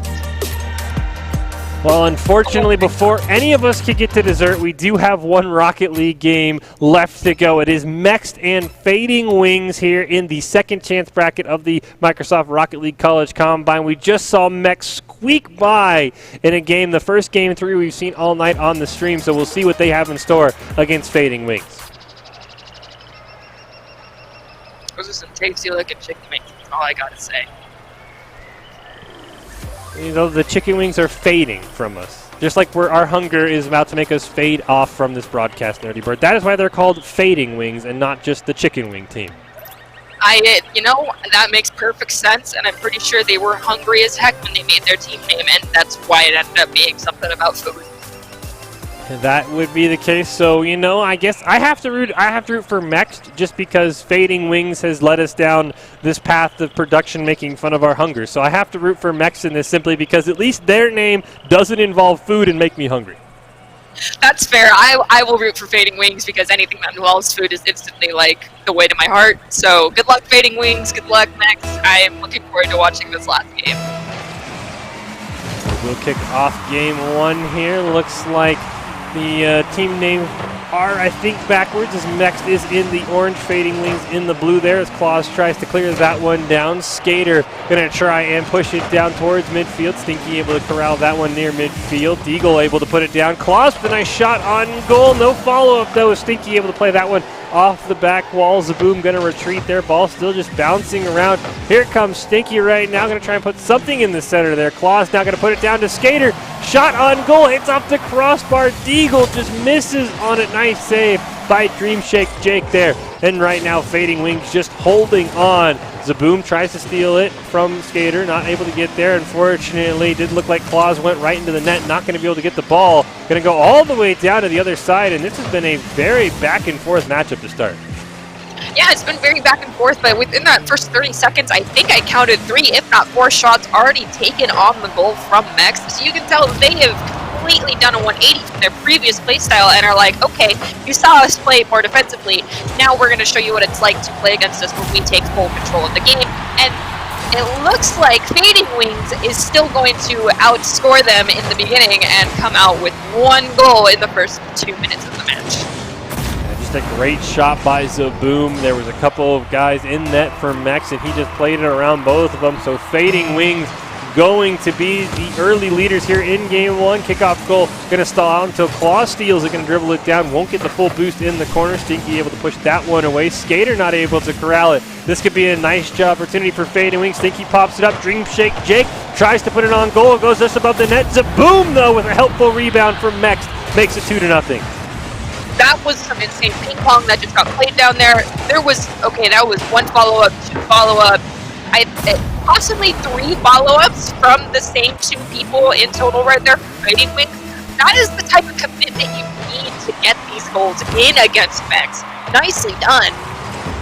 Yeah, rotation, a key part of Rocket League. Zaboom nearly dribbles it down for a hat trick. Stinky whiffs on it as well. Claus now trying to get it stolen away by Dream Shake Jake. He'll put another Dream Shake on somebody else, but unfortunately can't put it in the back of the net. Double commit there by Mext. Claus now going to try and put something on, get the offense going, cleared away by Stinky. Skater going to push it back. Demo going to come out onto Deagle. Dream Shake Jake going to put it on the net. He puts a Dream Shake on the ball, and it's 3-0. Holy cow, not even full 2 minutes have elapsed, and Fading Wings has set the pace for this match. Mext is going to have to bring up their level of gameplay to another bar because Fading Wings is just saying, we want this done, we want it done quick, let's get the food in to us after this match is done. They want them with chicken wings. Yeah, Fading Wings doing a great job to start this game. Unfortunately, Mex, they're going to give up another goal. Stinky gets in on the party this time. It's 4-0 in 2 minutes of game time.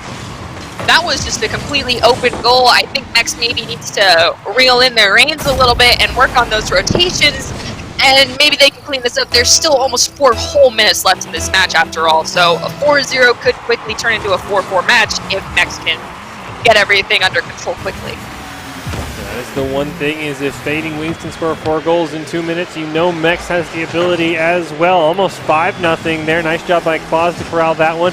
Deagle going to dribble it up the side, reaches midfield, going to try and play something off the ceiling there, but runs out of boost. Nice little flip there to get back on the ball. Stinky, though, able to stop that one. No follow-up from Mex as well. It's something we've seen them struggle with just a bit here.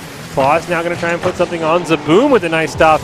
Deagle now going to pop it up, going to try and boost up in the air. Dream Shake Jake able to clear that one back towards midfield. Claus going to center it. Dream Shake Jake is right there. Pass nice to Stinky, right off the crossbar. Is there a follow-up from Zaboom? There he is. Zaboom, and there was! Unfortunately, Dream Shake Jake, another follow-up. Fading Wings has been in almost perfect spots. They just weren't able to find that goal.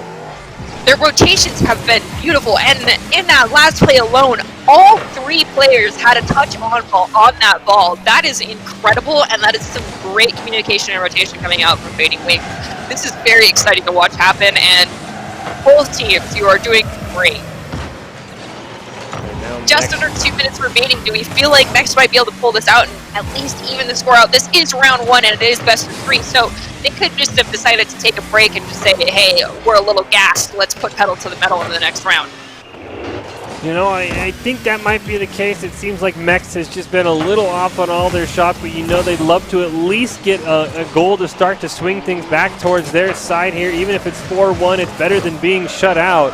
Skater trying to put something on. Claus comes flying. Zaboom now gonna get boomed himself. Stinky gonna put it down into the corner. Skater now gonna try and play it off the wall from the corner. Stolen away by Stinky. Ball going towards the net. Good job by Claus being in position. Demo off screen onto Dream Shake Jake. Claus might have an opportunity here. Tries to play it around Zaboom with 1 minute left. It looks like Mex might be hoping to move on to the next game because right now game 1 has not been on their way. It is not, but they did maintain ball possession and control for almost a solid 30 seconds there, demonstrating that they are still here, they are still in it to win it. It's just this may not be their match just yet. As Cloud comes in and scores, so Mex actually is now only down by 3, 44 seconds remaining. If they can get a shot off on the kickoff, there's a chance that we can tie this up and still see this going to overtime. Yeah, Mex still has the shot here. 3 goals in 44 seconds. Not unheard of, but definitely not an easy feat. Kickoff goal. Gonna go great for the side of Mex. Deagle tries to play it around Dream Shake Jake, the last line of defense, able to keep that one out of the net. Skater gonna put it down into the corner. Stinky is there. He's gonna try and play it off the wall. Skater gonna miss on that one. Zaboom will whip though, and finally Dream Shake Jake able to put it down into the corner. Claus is there. Ball intercepted by Stinky. Skater gonna pop it up over Zaboom. Deagle now barely able to miss on that one. Stinky going to put it in the corner. Demo off screen onto Deagle. Means it is a 2v3 for Mex. Not something they want to see. 10 seconds left. Unfortunately for them, there's not a 3-point shot in Rocket League. So it does seem like this is going to be a victory for Fading Wings. They will go on to match point. As soon as this ball touches the ground, they will let that hit. And Fading Wings now 1 game away from advancing to the next round of our second I'm not going to lie.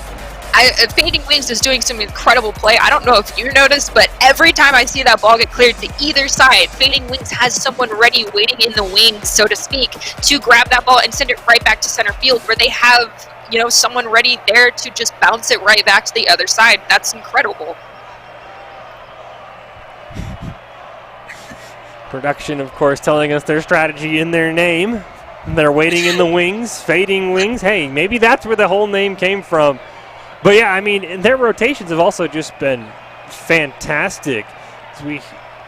9 shots for Fading Wings, 5 for Mex, but part of that is because Fading Wings has a rotation. As you mentioned, Ernie, there were times where 3 different players touched the ball, and for Mex, it really felt like, all right, one guy took the shot on, and nobody's there, so everybody just kind of falls back. So it definitely feels like Fading Wings, the much better team, at least in Game 1, when it came to rotations and communication.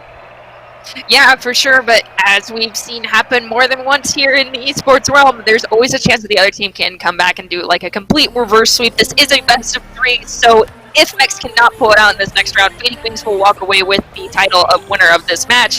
However, that could all change in the matter of moments because each round only lasts 5 minutes. We'll see if Meteor Next can pull this one out to send us into a round 3. Also on a bit of a unique map, playing on Forbidden Temple, not a map that we often see, at least in the collegiate scene, so always nice to get a nice change of scenery in the background. Of course, not much of the map changes besides that, but it is always nice to see. You see a Demolition come out onto Skater, so it looks like Claw's going to have to try and center it up himself. Nice job by Dream Shake Jake, able to corral that one. Going to try and dribble it down on net. Nice save there once again by Skater, trying to keep Next in it. Deagle going to push it down. Zaboom, though, going to stop any attempt to clear. Stinky going to lose that on that 50-50 with Claw. Zaboom, though, once again able to corral it. Going to try and dribble it down. Gets run into by his own teammate, though. Bit of a double commit, allowing Skater to once again corral this ball, allowing Mex for maybe a shot on goal if once Stinky goes just a bit to the left. Yeah, but as I'm watching Claw here in the player perspective view, and he is maintaining his boost control very well, so he's definitely fallen back more onto the defensive play than the offensive, which I feel like if you can get as much control over the defensive play as you've demonstrated, you might be able to pull this out and play a little bit more offensively for your team, my friend. Unfortunately for Mex, somebody's going to need to step up on the offensive side. Stinky puts that one in. Dream Shake Jake nearly scores. Zaboom's got the follow-up, and Fading Wings with a very quick kickoff goal. And it's 2-0, less than 1 minute has elapsed in match 2. But as we've said, this is still a best of 3, and if Mex can pull this out, we could see a match 3 again this evening, which is what I'm personally hoping for. Plenty of time for Mex to tie this one up, but right now they've got to find a way to slow down Fading Wings offense. Stinky going to try and dribble that one into the back of the net. Just goes to the right. Claws there, able to corral it. Dream Shake Jake not able to carry the ball onto the net. Stinky going to put it down into the corner. Claws is there, but so is Zaboom. Nice job by Deagle to disrupt him and get him off the goal. Skater and Zaboom going to combine to push that one towards midfield. Good job by Dream Shake Jake, able to push that one down. Stinky can keep it alive. Side control has been a key for Fading Wings. Demolition is going to come out onto Zaboom, though. That might not matter. Dream Shake Jake going to drive it home, and it's 3-0 Fading Wings. And we've got just a little over 3 minutes and 30 seconds remaining. Will Next Meteor Next, I apologize, be able to pull this out? I really hope you guys amp your game up just a tiny bit more. You can definitely even this match out. I've seen you pull out some crazy plays, boys. Right now they're going to have to try and find any sort of offense. They've scored only 1 goal this entire series, and they're going to need to find at least 3 in the next 3 minutes to keep this series going. Skater going to put it down. Nice job by Dream Shake Jake jumping over Deagle to clear that one. Zaboom now going to fall off. Stinky not able to corral it, though. Will retreat, push it back to Dream Shake Jake. Nice little back pass shot on goal. Nobody in net, just to the left, though. Dream Shake Jake tries to keep it alive, unfortunately not able to do so. Now the ball's going to go racing all the way down. 1 man left to beat for Skater. It is Stinky, though. He makes a nice defensive play, and Mex still looking for their first goal of the game. Yeah, and we are coming down to the wire. Just under 3 minutes left in this second match, with Fading Wings already up 1 match and up in this game as well. They are maintaining control of this ball. Their rotations, their boost management has just been phenomenal this entire game. They are definitely in for this redemption arc. They are saying we deserve to be in this tournament, and we are here to stay. Holy cow. They do. They are proving that they have earned that second chance and that they deserve another game. But right now, Mex trying to find anything. Unfortunately, Skater and Deagle going to run into each other. Demolition is going to come out onto Dream Shake Jake. Stinky centers that one. No one for the follow-up, but Zaboom will keep it alive. Ball goes bouncing in front of the Mex net. Claws just barely able to clear towards midfield. Stinky going to keep it alive. Zaboom is there. Ball gets centered. He has enough boost to put it in, and it's 4-0 Fading Wings. I'm interested to see if maybe one of the Fading Wings players is going to get a hat trick this game. I don't think one of them got it last match, right? In the last round? No, they did not. Someone could get it this time. Let's see if one can. Well, we wait for the potential hat trick for Fading Wings. Mex is waiting for a goal to try and get back in it. Claws nearly fouled one off the kickoff, but a huge save by Zaboom. Stinky now going to try and clear it down. He's got Dream Shake Jake as well over there. He's going to go up for the ball. Stinky falling back for the boost. As you saw, he had none. Claus able to corral it in the corner. Tries to play it around a couple. His shot on goal going to go wide. Is there a follow-up from anyone from Mex? There will not be, as Stinky is there. Dream Shake Jake going to put it down. One man left to beat Skater. Nice job corralling that one. Stinky out of boost, unfortunately. That could be a retreat, but Zaboom has other ideas. He puts the shot on goal. Good job by Claus to save that one. Now clear it down towards the Fading Wings net. We've got 90 seconds remaining, and the Fading Wings have actually been keeping that ball on the side of Mexus for so long. I wonder if they're going to... I don't feel like Mexus is going to keep this ball on the side of Fading Wings for much longer. They're getting it close to the net, but just as soon as they're about to get a shot on goal, every time Fading Wings has just shot it right back to the mid zone and been like, no, nuh-uh, this is our goal and you ain't touching it. However, this is the longest I think I've seen this ball actually stay down by the end zone for Fading Wings. And Mex had a clean shot on goal coming from Claw with just a minute remaining, but it was saved by Fading Wings. Unfortunately, Fading Wings' defense has been almost as good as their offense here in the last 30 seconds. 48 seconds left, and Mex is going to need a goal, and they're going to need one very quickly. Skater might have a chance, though, but once again, a huge save, this time from Stinky. There is going to be a demo onto Zaboom, but it might not matter. Dream Shake Jake has the ball down in the corner. Ball going to get cleared back to the other side. Eagle not able to corral that one. Zaboom going to put a nice shot on goal. Claus will make a good save, but with 30 seconds left, unfortunately, time is running out for Mex. 24 seconds left. They might just be looking for a nice goal to end this tournament, because right now, I don't think they're going to have enough time as Claus dribbles it down, not able to find the net. Stinky doing a great job disrupting this, and 10 seconds left as Skater tries to put something on the net. Unfortunately, gets a demo and not a goal. Yeah, it looks like this is going to end with a 4-0 for Fading Wings on this one. Nice try, Meteor next, but y'all did great this time. Still got a chance to shine, do not worry. You guys played great. Now I would like some chicken wings. Wouldn't we all? All we know is that Fading Wings is moving on to the next round of the second chance bracket here.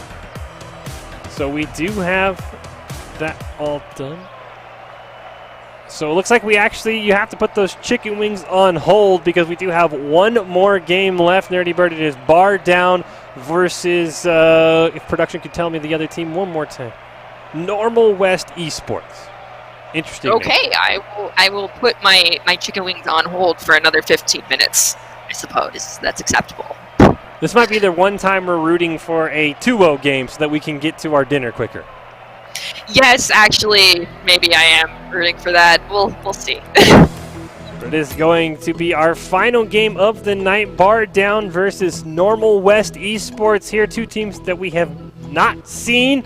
This tournament is going to continue tomorrow, so just if you haven't seen a team you're rooting for, don't worry. We do have the final four teams of the upper bracket still alive. They'll be starting tomorrow at 5, and of course we still have the second chance bracket as well. Those are your 4 teams alive in the upper bracket. Puffing Pumbas, Boost Bandits, Light McQueen, and the Bricks are going to be the teams that you can see tomorrow at 5 o'clock. And then, of course, there is the second chance bracket. You can see their Bar Down actually lost to the Puffing Pumbas, so they are a team that made it to the final 8 going up against Normal West Esports. So Bar Down already proving themselves as a very formidable foe.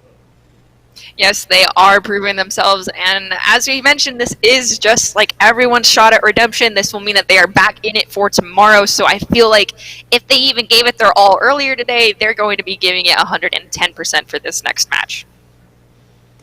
Well, while we talked about Bar Down losing in the round of 8 in the upper bracket, Normal West Esports, we've talked about redemption arcs. They are on a historic one right now. They have actually clawed their way through the entire second chance bracket, losing in what would have been their first game in the upper bracket, and then going all the way on this run, as you can see there, facing up against Bar Down very soon. So they've had a couple of wins here in the second chance bracket, so they definitely know what it's like to be on the near elimination side. Maybe that'll work out for them just a little bit more. Yeah, I think you are right, and maybe, so to speak, being in the hot seat kind of puts a little bit more pressure on to perform better than they previously were performing, and they can sparkle and shine a little bit more for our scouting teams that are observing these matches this evening. Yeah, so this will be our final match of the night in the Microsoft Rocket League Collegiate Combine, but we do have more action tomorrow starting at 5 o'clock with our final 4 teams in the upper bracket. But right now it is Bar Down versus Normal West Esports. You see there the Collegiate Combine, Microsoft Rocket League Combine, hosted by Esports CCP. 4 colleges have put scholarships on the line: Bay State, Boise State, Concordia, and Marian University, all offering scholarships to the winner of this tournament. So a lot of prizes on the line tomorrow. A lot more than just pride and bragging rights will be up for stakes tomorrow. A full scholarship, or I should say a scholarship, is on the line tomorrow for some of these players, which is pretty impressive. Yeah, that's an opportunity that is, up and coming, and there's going to be more to come. So all the students that are participating this evening that have lost their opportunity because they unfortunately did not make it to this stage in the competition, know that there will be plenty of more opportunities. Hey, even if you play Rocket League and you play League of Legends, maybe you can hop into our League of Legends tournament in 2 weeks. That will be the case, but right now we have our last game of the night. We'll start with game 1, Bar Down versus Normal West. Good start off the kickoff for Normal West. Creed now going to try and dribble it down. He loses the dribble in midfield, but still able to corral it. Cornbread now able to continue it in the corner. Might have a nice shot on goal. Centers it for a teammate, unfortunately, who's not there. Nate going to push it down, but Creed able to corral that one. Demo going to come out. Water going to try and put something up in front of the Bar Down net. Nice job there by Cringe, able to push that one away. Cornbread now in the corner. Bit of a double commit there. Now make that a triple commit as Creed comes flying in. Water able to put something in front of the net there. We'll have to see which team is on which side, as both scoreboards currently say Normal West, and I know they can't be playing themselves. Cornbread now up in the corner, dribbling it down, and really a back and forth start to this game. Yeah, it really is back and forth. I don't really, as you said, don't really know which team is who quite yet. We're kind of just watching orange and blue play back and forth. As we get more familiar with the players, we'll tell you which team is which. As of right now, in 1 minute, this game is very evenly matched. I have not seen the ball stay on one side more than the other, and it has been clean clears coming from both sides. Looks like we have resolved our name issue. So Normal West is on the blue side. Bar Down is on the orange side. Cringe going to put something in front of the Bar Down net. Nate nearly puts it in as well. Nice little clear there by Normal West. Water able to corral that one for Bar Down. Cornbread going to put a shot on goal. No follow-up, though. And just as we mentioned, Dirty Bird, really no one finding a great opportunity on goal. Ball just going to be playing volleyball back and forth in the mid. FAL nearly put something on the net, but Cornbread able to corral it. Loses his dribble to Water, and it looks like Normal West trying to find a clear right now. Yeah, this has been a lot of back and forth play. I think that was the first or second shot on goal we've actually seen in the first 2 minutes, and I don't know if that means either side is being insanely good on their defense, or if there's just not enough momentum coming from either side to really be making those shots on goal. As I mentioned, the amount of shots on goal, there has been 2 extra, and Nate actually drops one right into the net. That was beautiful coming out from the side of Bar Down. Is that what it is? Yeah, Bar Down there in the orange, and really a great job by Nate putting it where nobody can get it. Cringe tried to save it, but it was just a nice corner pocket shot for Bar Down. So they will have the early lead here in game 1. See if they can hold on to it. Cornbread right off the kickoff nearly puts it in the back of the net for Normal West, but they will lose that out on that offensive attack. Good job there by FAL, pushing it down to Nate. Creed, the last man back for Normal West. Nice demo, though, going to come out onto a member of Bar Down. Should allow Normal West to get the clear and maybe even have a shot on goal. Maybe it looks like there was a decent shot on goal, but there just was not enough follow-up coming from the side of Normal West to help out their own teammate when they were down there. And Bar Down, it was able to take it and just throw it right back at West to score a second goal for the match. Nate now with his second goal, giving Bar Down a 2-0 lead here in what has been a very quick Rocket League game, already down to 2 minutes and 24 seconds left here in game 1. Ball off the kickoff, going to go all the way down to the Normal West side. Creed going to be forced to clear that one away. Going to have a follow-up there down into the corner. Nate going to play that one off the wall. We're going to see Water go up for it. Quick a shot on goal. Cornbread forced to make a huge save, but Water with his own rebound, and FAL nearly puts it home, unfortunately. Not able to finish that one off. Nate now looking for that hat trick. Going to get a demo onto Cringe. Water going to put a shot on goal. Ball still bouncing in front of the Normal West net. Water going to try and bounce something back out for his teammate. Creed is going to respawn as Nate just misses on that one. I'm definitely seeing that Bar Down's doing a great job of keeping the ball on the side of Normal West, and that is playing to their advantage. They've had more shots on goal, and that's paid off because it's they're up to with less than 2 minutes remaining in the game. Is Normal West going to be able to pull this one out and get that control over Bar Down's side to score 2, if not 3 goals in this first round of this 3-match game? 1.5 left. Normal West still looking for their first goal this series, and if they want to tie this up and force overtime, they're going to need one quickly. Nate now with a great rebound. Cringe going to force me push that one out from in front of his own net. Creed trying to clear it, but Water does a great job intercepting it. Cornbread now trying to put it down. Good job by FAL to clear it out. He's in front of the net in perfect position. 3 members miss on it. Nate drives into the corner, but unfortunately no goal to come of it for Normal West as we have a minute left. Cornbread wants to carry the offensive, but great job by Water trying to steal that one his way as Creed's shot goes well left. And it looks like this ball is actually staying on the side of Bar Down a little bit longer than it has for the previous 4 minutes of this match, with almost a clean shot on goal coming from Northwest and a follow-up and another shot on goal. They're just missing it by an inch, and they could one more tap may have made that one go in. Looks like Bar Down has regained control over this. I spoke too soon. It's already back over on the side of Bar Down. Unfortunately for Normal West, they're just starting to run out of time. 24 seconds and ticking down left on the clock, and they need to find 2 goals at least to send us to overtime. Nate trying to find a hat trick, not able to get it, but he is able to bleed out plenty of clock. FAL going to clear it down as well. There is Water, and that could be the icing on the cake, at least in game 1. Bar Down now up 3-0. 3-0, and that's okay. It is just match 1 of a best-of-3 game, so this could not even be close to the end of this little 3-game tournament we got going on. We'll have to see how game 1 ends here first. With 5 seconds left, there's not much that Normal West can do, but they might be able to get a feel-good goal and allow themselves to carry that into the next game. 0 seconds left. It'll end when the ball touches the ground. They try and keep it alive with a double commit. And Bar Down going to be your game 1 winners, 3-0 here. And they are going to go on the brink of advancing to the next round of the second chance bracket. I'm not going to lie, Bar Down, that was a completely different style of game than what we watched earlier. I heard 4 shots on goal for Normal West. I could not hear how many we had for Bar Down. 8 shots on goal from Bar Down. So that just goes to show that, I guess, even though our previous game wasn't a good indicator of it, the more shots on goal you have, the more opportunities you have to make a goal, and Bar Down definitely capitalized on that opportunity. Yeah, they have Bar Down. Has to be happy with how that game 1 went. They'd love to play that again in the Microsoft Rocket League College Combine. We are in our second chance bracket in the double elimination tournament, and we are seeing Bar Down, who was eliminated in the final 8 of the upper bracket, putting on a show showing how they were able to get that far up in the upper side. So it's going to be the work cut out for Normal West. They've had a nice little run. Their 3rd straight game in the second chance bracket might come to an end after game 2, but anything's possible, but they've got to find an offense because 8 shots to 4 is not a winning method for them. It definitely is not. We're noticing kind of a trend a little bit with these players that got knocked out in the early bracket is that they play a little bit more on the defensive play, which is not a bad thing at all. Your defense skills are incredible, but you got to get that little extra oomph, that little boost in there to get that offensive play. You need to find someone on your team that is willing to step up and be the most aggressive player on the field. We'll have to see as we can hear the clock ticking down in the background. We're headed into game 2 between Bar Down and Normal West Esports.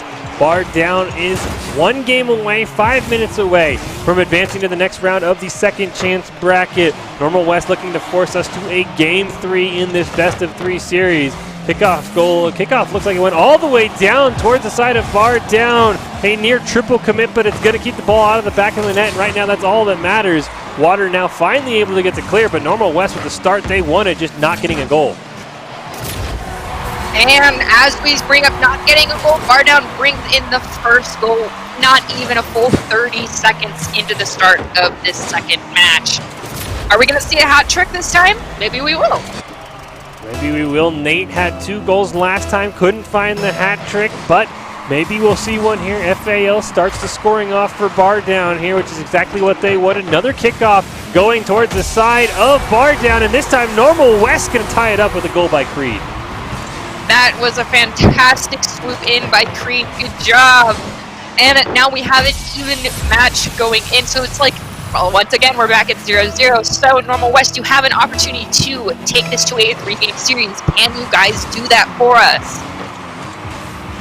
We'll have to find out. These kickoff goals have gone towards the side of Bar Down's goal. Huge save by Creed, though, keeping Normal West in a tied game, but a nice shot on goal by Water, turned away by Cornbread. Cornbread going to try and clear that one out towards midfield. FAL going to take a shot on goal. Will go far to the right. Cornbread, though, able to corral that one. Water and Creed going to run into each other. Creed will win that one. Gets a demo onto Nate, but does lose control of the ball. FAL gets in, answers right back with a demolition of his own onto Creed. Cringe now just sort of in the open field, has all of the time in the world to corral this ball, but a great job by Nate clearing away what was a nice pass to Cringe. FAL going to put something in the middle. Creed just barely gets away from allowing another goal to Waters. Cringe now dribbles it towards midfield. Cornbread gets that ball stolen away by Nate.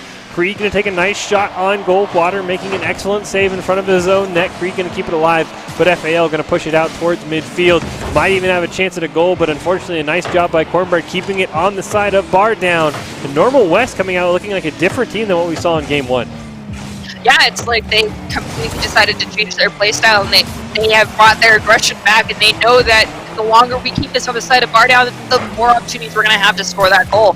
And going almost with 3 minutes remaining, it is still a 1-1 game compared to our previous match, where I think after the 2-minute mark, there was a lead very much so on the side of Bar Down. And as I say that, Normal West comes in to bring themselves up to a +1 lead with 3 minutes remaining. So this could very well turn into a 3-match series.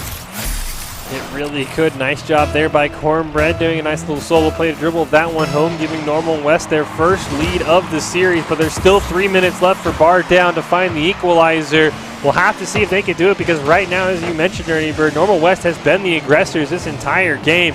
They have come out firing. Nearly every kickoff ball has gone towards the side of the Bar Down goal, but Nate has a perfect opportunity. Demolition come out onto Cornbread. He's actually going to spawn right on top of the ball. Normal West could not have asked for a better spawn. Water, though, going to steal it away, plays it around Cringe. One man left to beat. Nate's ball going to bounce off Creed. Good save there for Normal West to keep them in the lead with 2.5 minutes left. Cornbread now going to push it down. Water going to steal it away, put it all the way to the other corner. Creed not going to get on that one. Nice centering pass there just above FAL, so Cornbread now going to clear this one down. Nate has to pursue.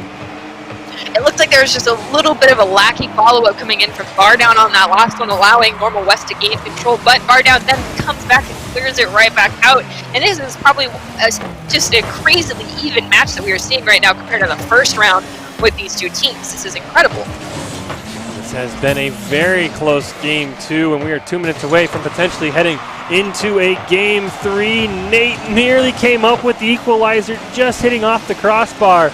Water's shot going to go off the back wall. Unfortunately, unable to be played off the wall by Creed. Nate might have an opportunity here. Going to put something back for his teammate. Water comes charging in. Ball bounces over FAL. Nate now in the corner, just able to keep it alive. Looks like Creed might be able to clear it, and he'll do just that. Cornbread waiting for it. Going to put a nice centering pass on for Creed, who was just a little bit behind that ball. Could have been a huge goal for Normal West as we have a minute and a half left. Bar Down dribbling down now. FAL, one man to beat. Unfortunately, the ball went too far away from the net, and Normal West should be able to hold on here. Yeah, I think Normal West is playing in the next. We've got almost just 1 minute remaining, and it's 2-1 with Bar Down by 1 goal.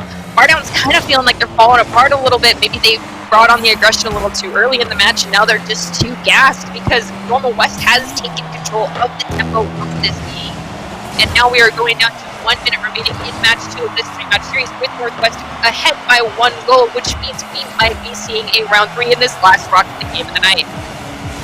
Another excellent save by Creed. He has been the man of the hour for Normal West in the defensive side. They're making several huge saves. 40 seconds left. Creed once again going to steal that ball away from Water. Nate dribbling down now. Cornbread just barely able to stop him. Double commit by Bar Down. Maybe panicking just a little bit here in the final 30 seconds. Water going to clear it down. Good job by Creed once again. He's going to try and dribble it into the back of the net, get the insurance goal that Normal West needs. Bar Down, though, able to steal it. Water going to try and play that one off the ceiling, puts a centering pass on. Nobody there, unfortunately, as Cringe is going to corral it. And in the final 15 seconds, Bar Down's going to need something, and they're going to need something very quickly. Yeah, Bar Down's going to need to coordinate like a full-fledged attack on goal just like that to tie it up. I think we might be seeing an overtime in this match too. This is genuinely a nail-biter. Both these teams want their shot at redemption, and both teams obviously deserve it. It's just who's going to fight harder in the next 30 seconds of this game.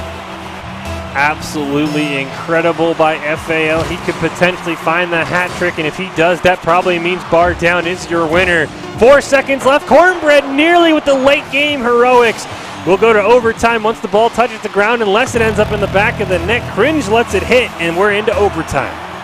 All right, this is golden goal. This is nail-biter territory right now, ladies and gentlemen. If Bartos can pull out this golden goal, they are going to walk away with the win for this 3-match series. If Normal West can get that golden goal, however, we are going to be moving into our 3rd match of this game, and we will see who comes out on top after that. So far, we are 14 seconds in, and there's been no clear one-shot, one-side going in for the golden goal here. Steal by Creed, able to keep the pressure on the bar down net. Nate gonna try and clear it out. Cornbread puts a nice shot on goal, gonna be disrupted by, it looked like, his own teammate and Water. Water now corralling it. Creed once again with the nice clear down. Nate able to corral that one, plays it around one. Empty net for bar down. One man to beat Cornbread. Nice job getting back in time. Still a little bit too long on that follow-up shot. Nearly a minute into overtime as Water puts it down, and bar down has all the pressure right now. All of this, Bardown's doing a great job of keeping this ball on the side of Northwest. If they can just wear them out just a tiny bit, they can obviously clear it for a goal. And as Northwest is going in, there is a clean save coming from Bardown, and they have maintained possession of this ball despite it being on their own side. But that demolition is going to give them a disadvantage as Northwest is coming in for another shot on goal, but they're missing the follow-up to finish that one out. Water going to miss on that one in midair, so will Nate. That's going to allow Cringe to easily clear that one down. Set something up for Cornbread. FAL, though, going to get a nice clear. Creed, really good job retreating back on that one. Didn't get the full boost as Water comes flying by. Nate able to steal that one. Water steals the full boost. Nate has an opportunity, an open net. FAL gets the hat trick and the game winner. Bar Down's going to advance in the second chance bracket. That was one heck of a nail-biter game. That was by far one of the most exciting we've seen this evening. Great job from Normal West and Bar Down. That was fun and a great way to wrap up tonight. Congratulations to Bar Down. You guys will be moving on in the bracket. An excellent job there by Bar Down. And we do see that, Doc, even he needed a break. He's playing, it looks like, some Tetris there on the arcade machine, trying to set the high score and bring some honor back, because last I checked, it's not his name at the high score of Tetris. No, it's not, but he's trying, and we will give him points for trying, right? We'll give him points for trying. We'll have to see. I'll give an update when I see if he does set the high score. But as you mentioned, Nerdy Bird, what a way to wrap up our Microsoft Rocket League College Combine with an overtime game-winning hat trick by FAL, allowing Bar Down to advance in the second chance bracket. And it has been a spectacular night of Rocket League. All high school students competing for the chance at scholarships from 4 universities. It has been absolutely fantastic. It's been a lot of fun to watch, and guess what? We're not done. Tomorrow at 5 o'clock Mountain Time, we are going to have the upper Final Four and then whatever we have left in the second chance bracket, and we will go from there. But it has been a lot of fun fishing, Nerdy Bird, and I have to say, Nerdy, it's been spectacular Rocket League play tonight. That was so much fun to watch, and it's just great to actually see like the next generation of collegiate gamers, like as they're up and coming into the collegiate scene, like getting to see a first look at how well they're performing. And it's like they're above and beyond some of the collegiate teams I've seen, so this is just going to raise the bar for this next year of Rocket League play at the collegiate scene just so much more. I am so looking forward to everything coming out from these high school students. Keep doing what you're doing, keep practicing, and make sure you find your passions, guys. You're doing great. Yeah, so like I said, come back here tomorrow at 5 o'clock for the culmination of the Rocket League College Combine. And as we've mentioned throughout the night, if Rocket League's not your cup of tea, but League of Legends is, in 2 weeks, we'll be having the Microsoft League of Legends College Combine in a very similar format, a 32-team double elimination style tournament. So you want to make sure you get more information on that if you are into League of Legends. But it has been a spectacular night, and it has been a very long night, so we will call it a night here. Join us tomorrow at 5 o'clock, but until then, I am Michael Fisher. That is Nerdy Bird, and it has been an excellent night of Rocket League. Stay safe and have a good night, everybody.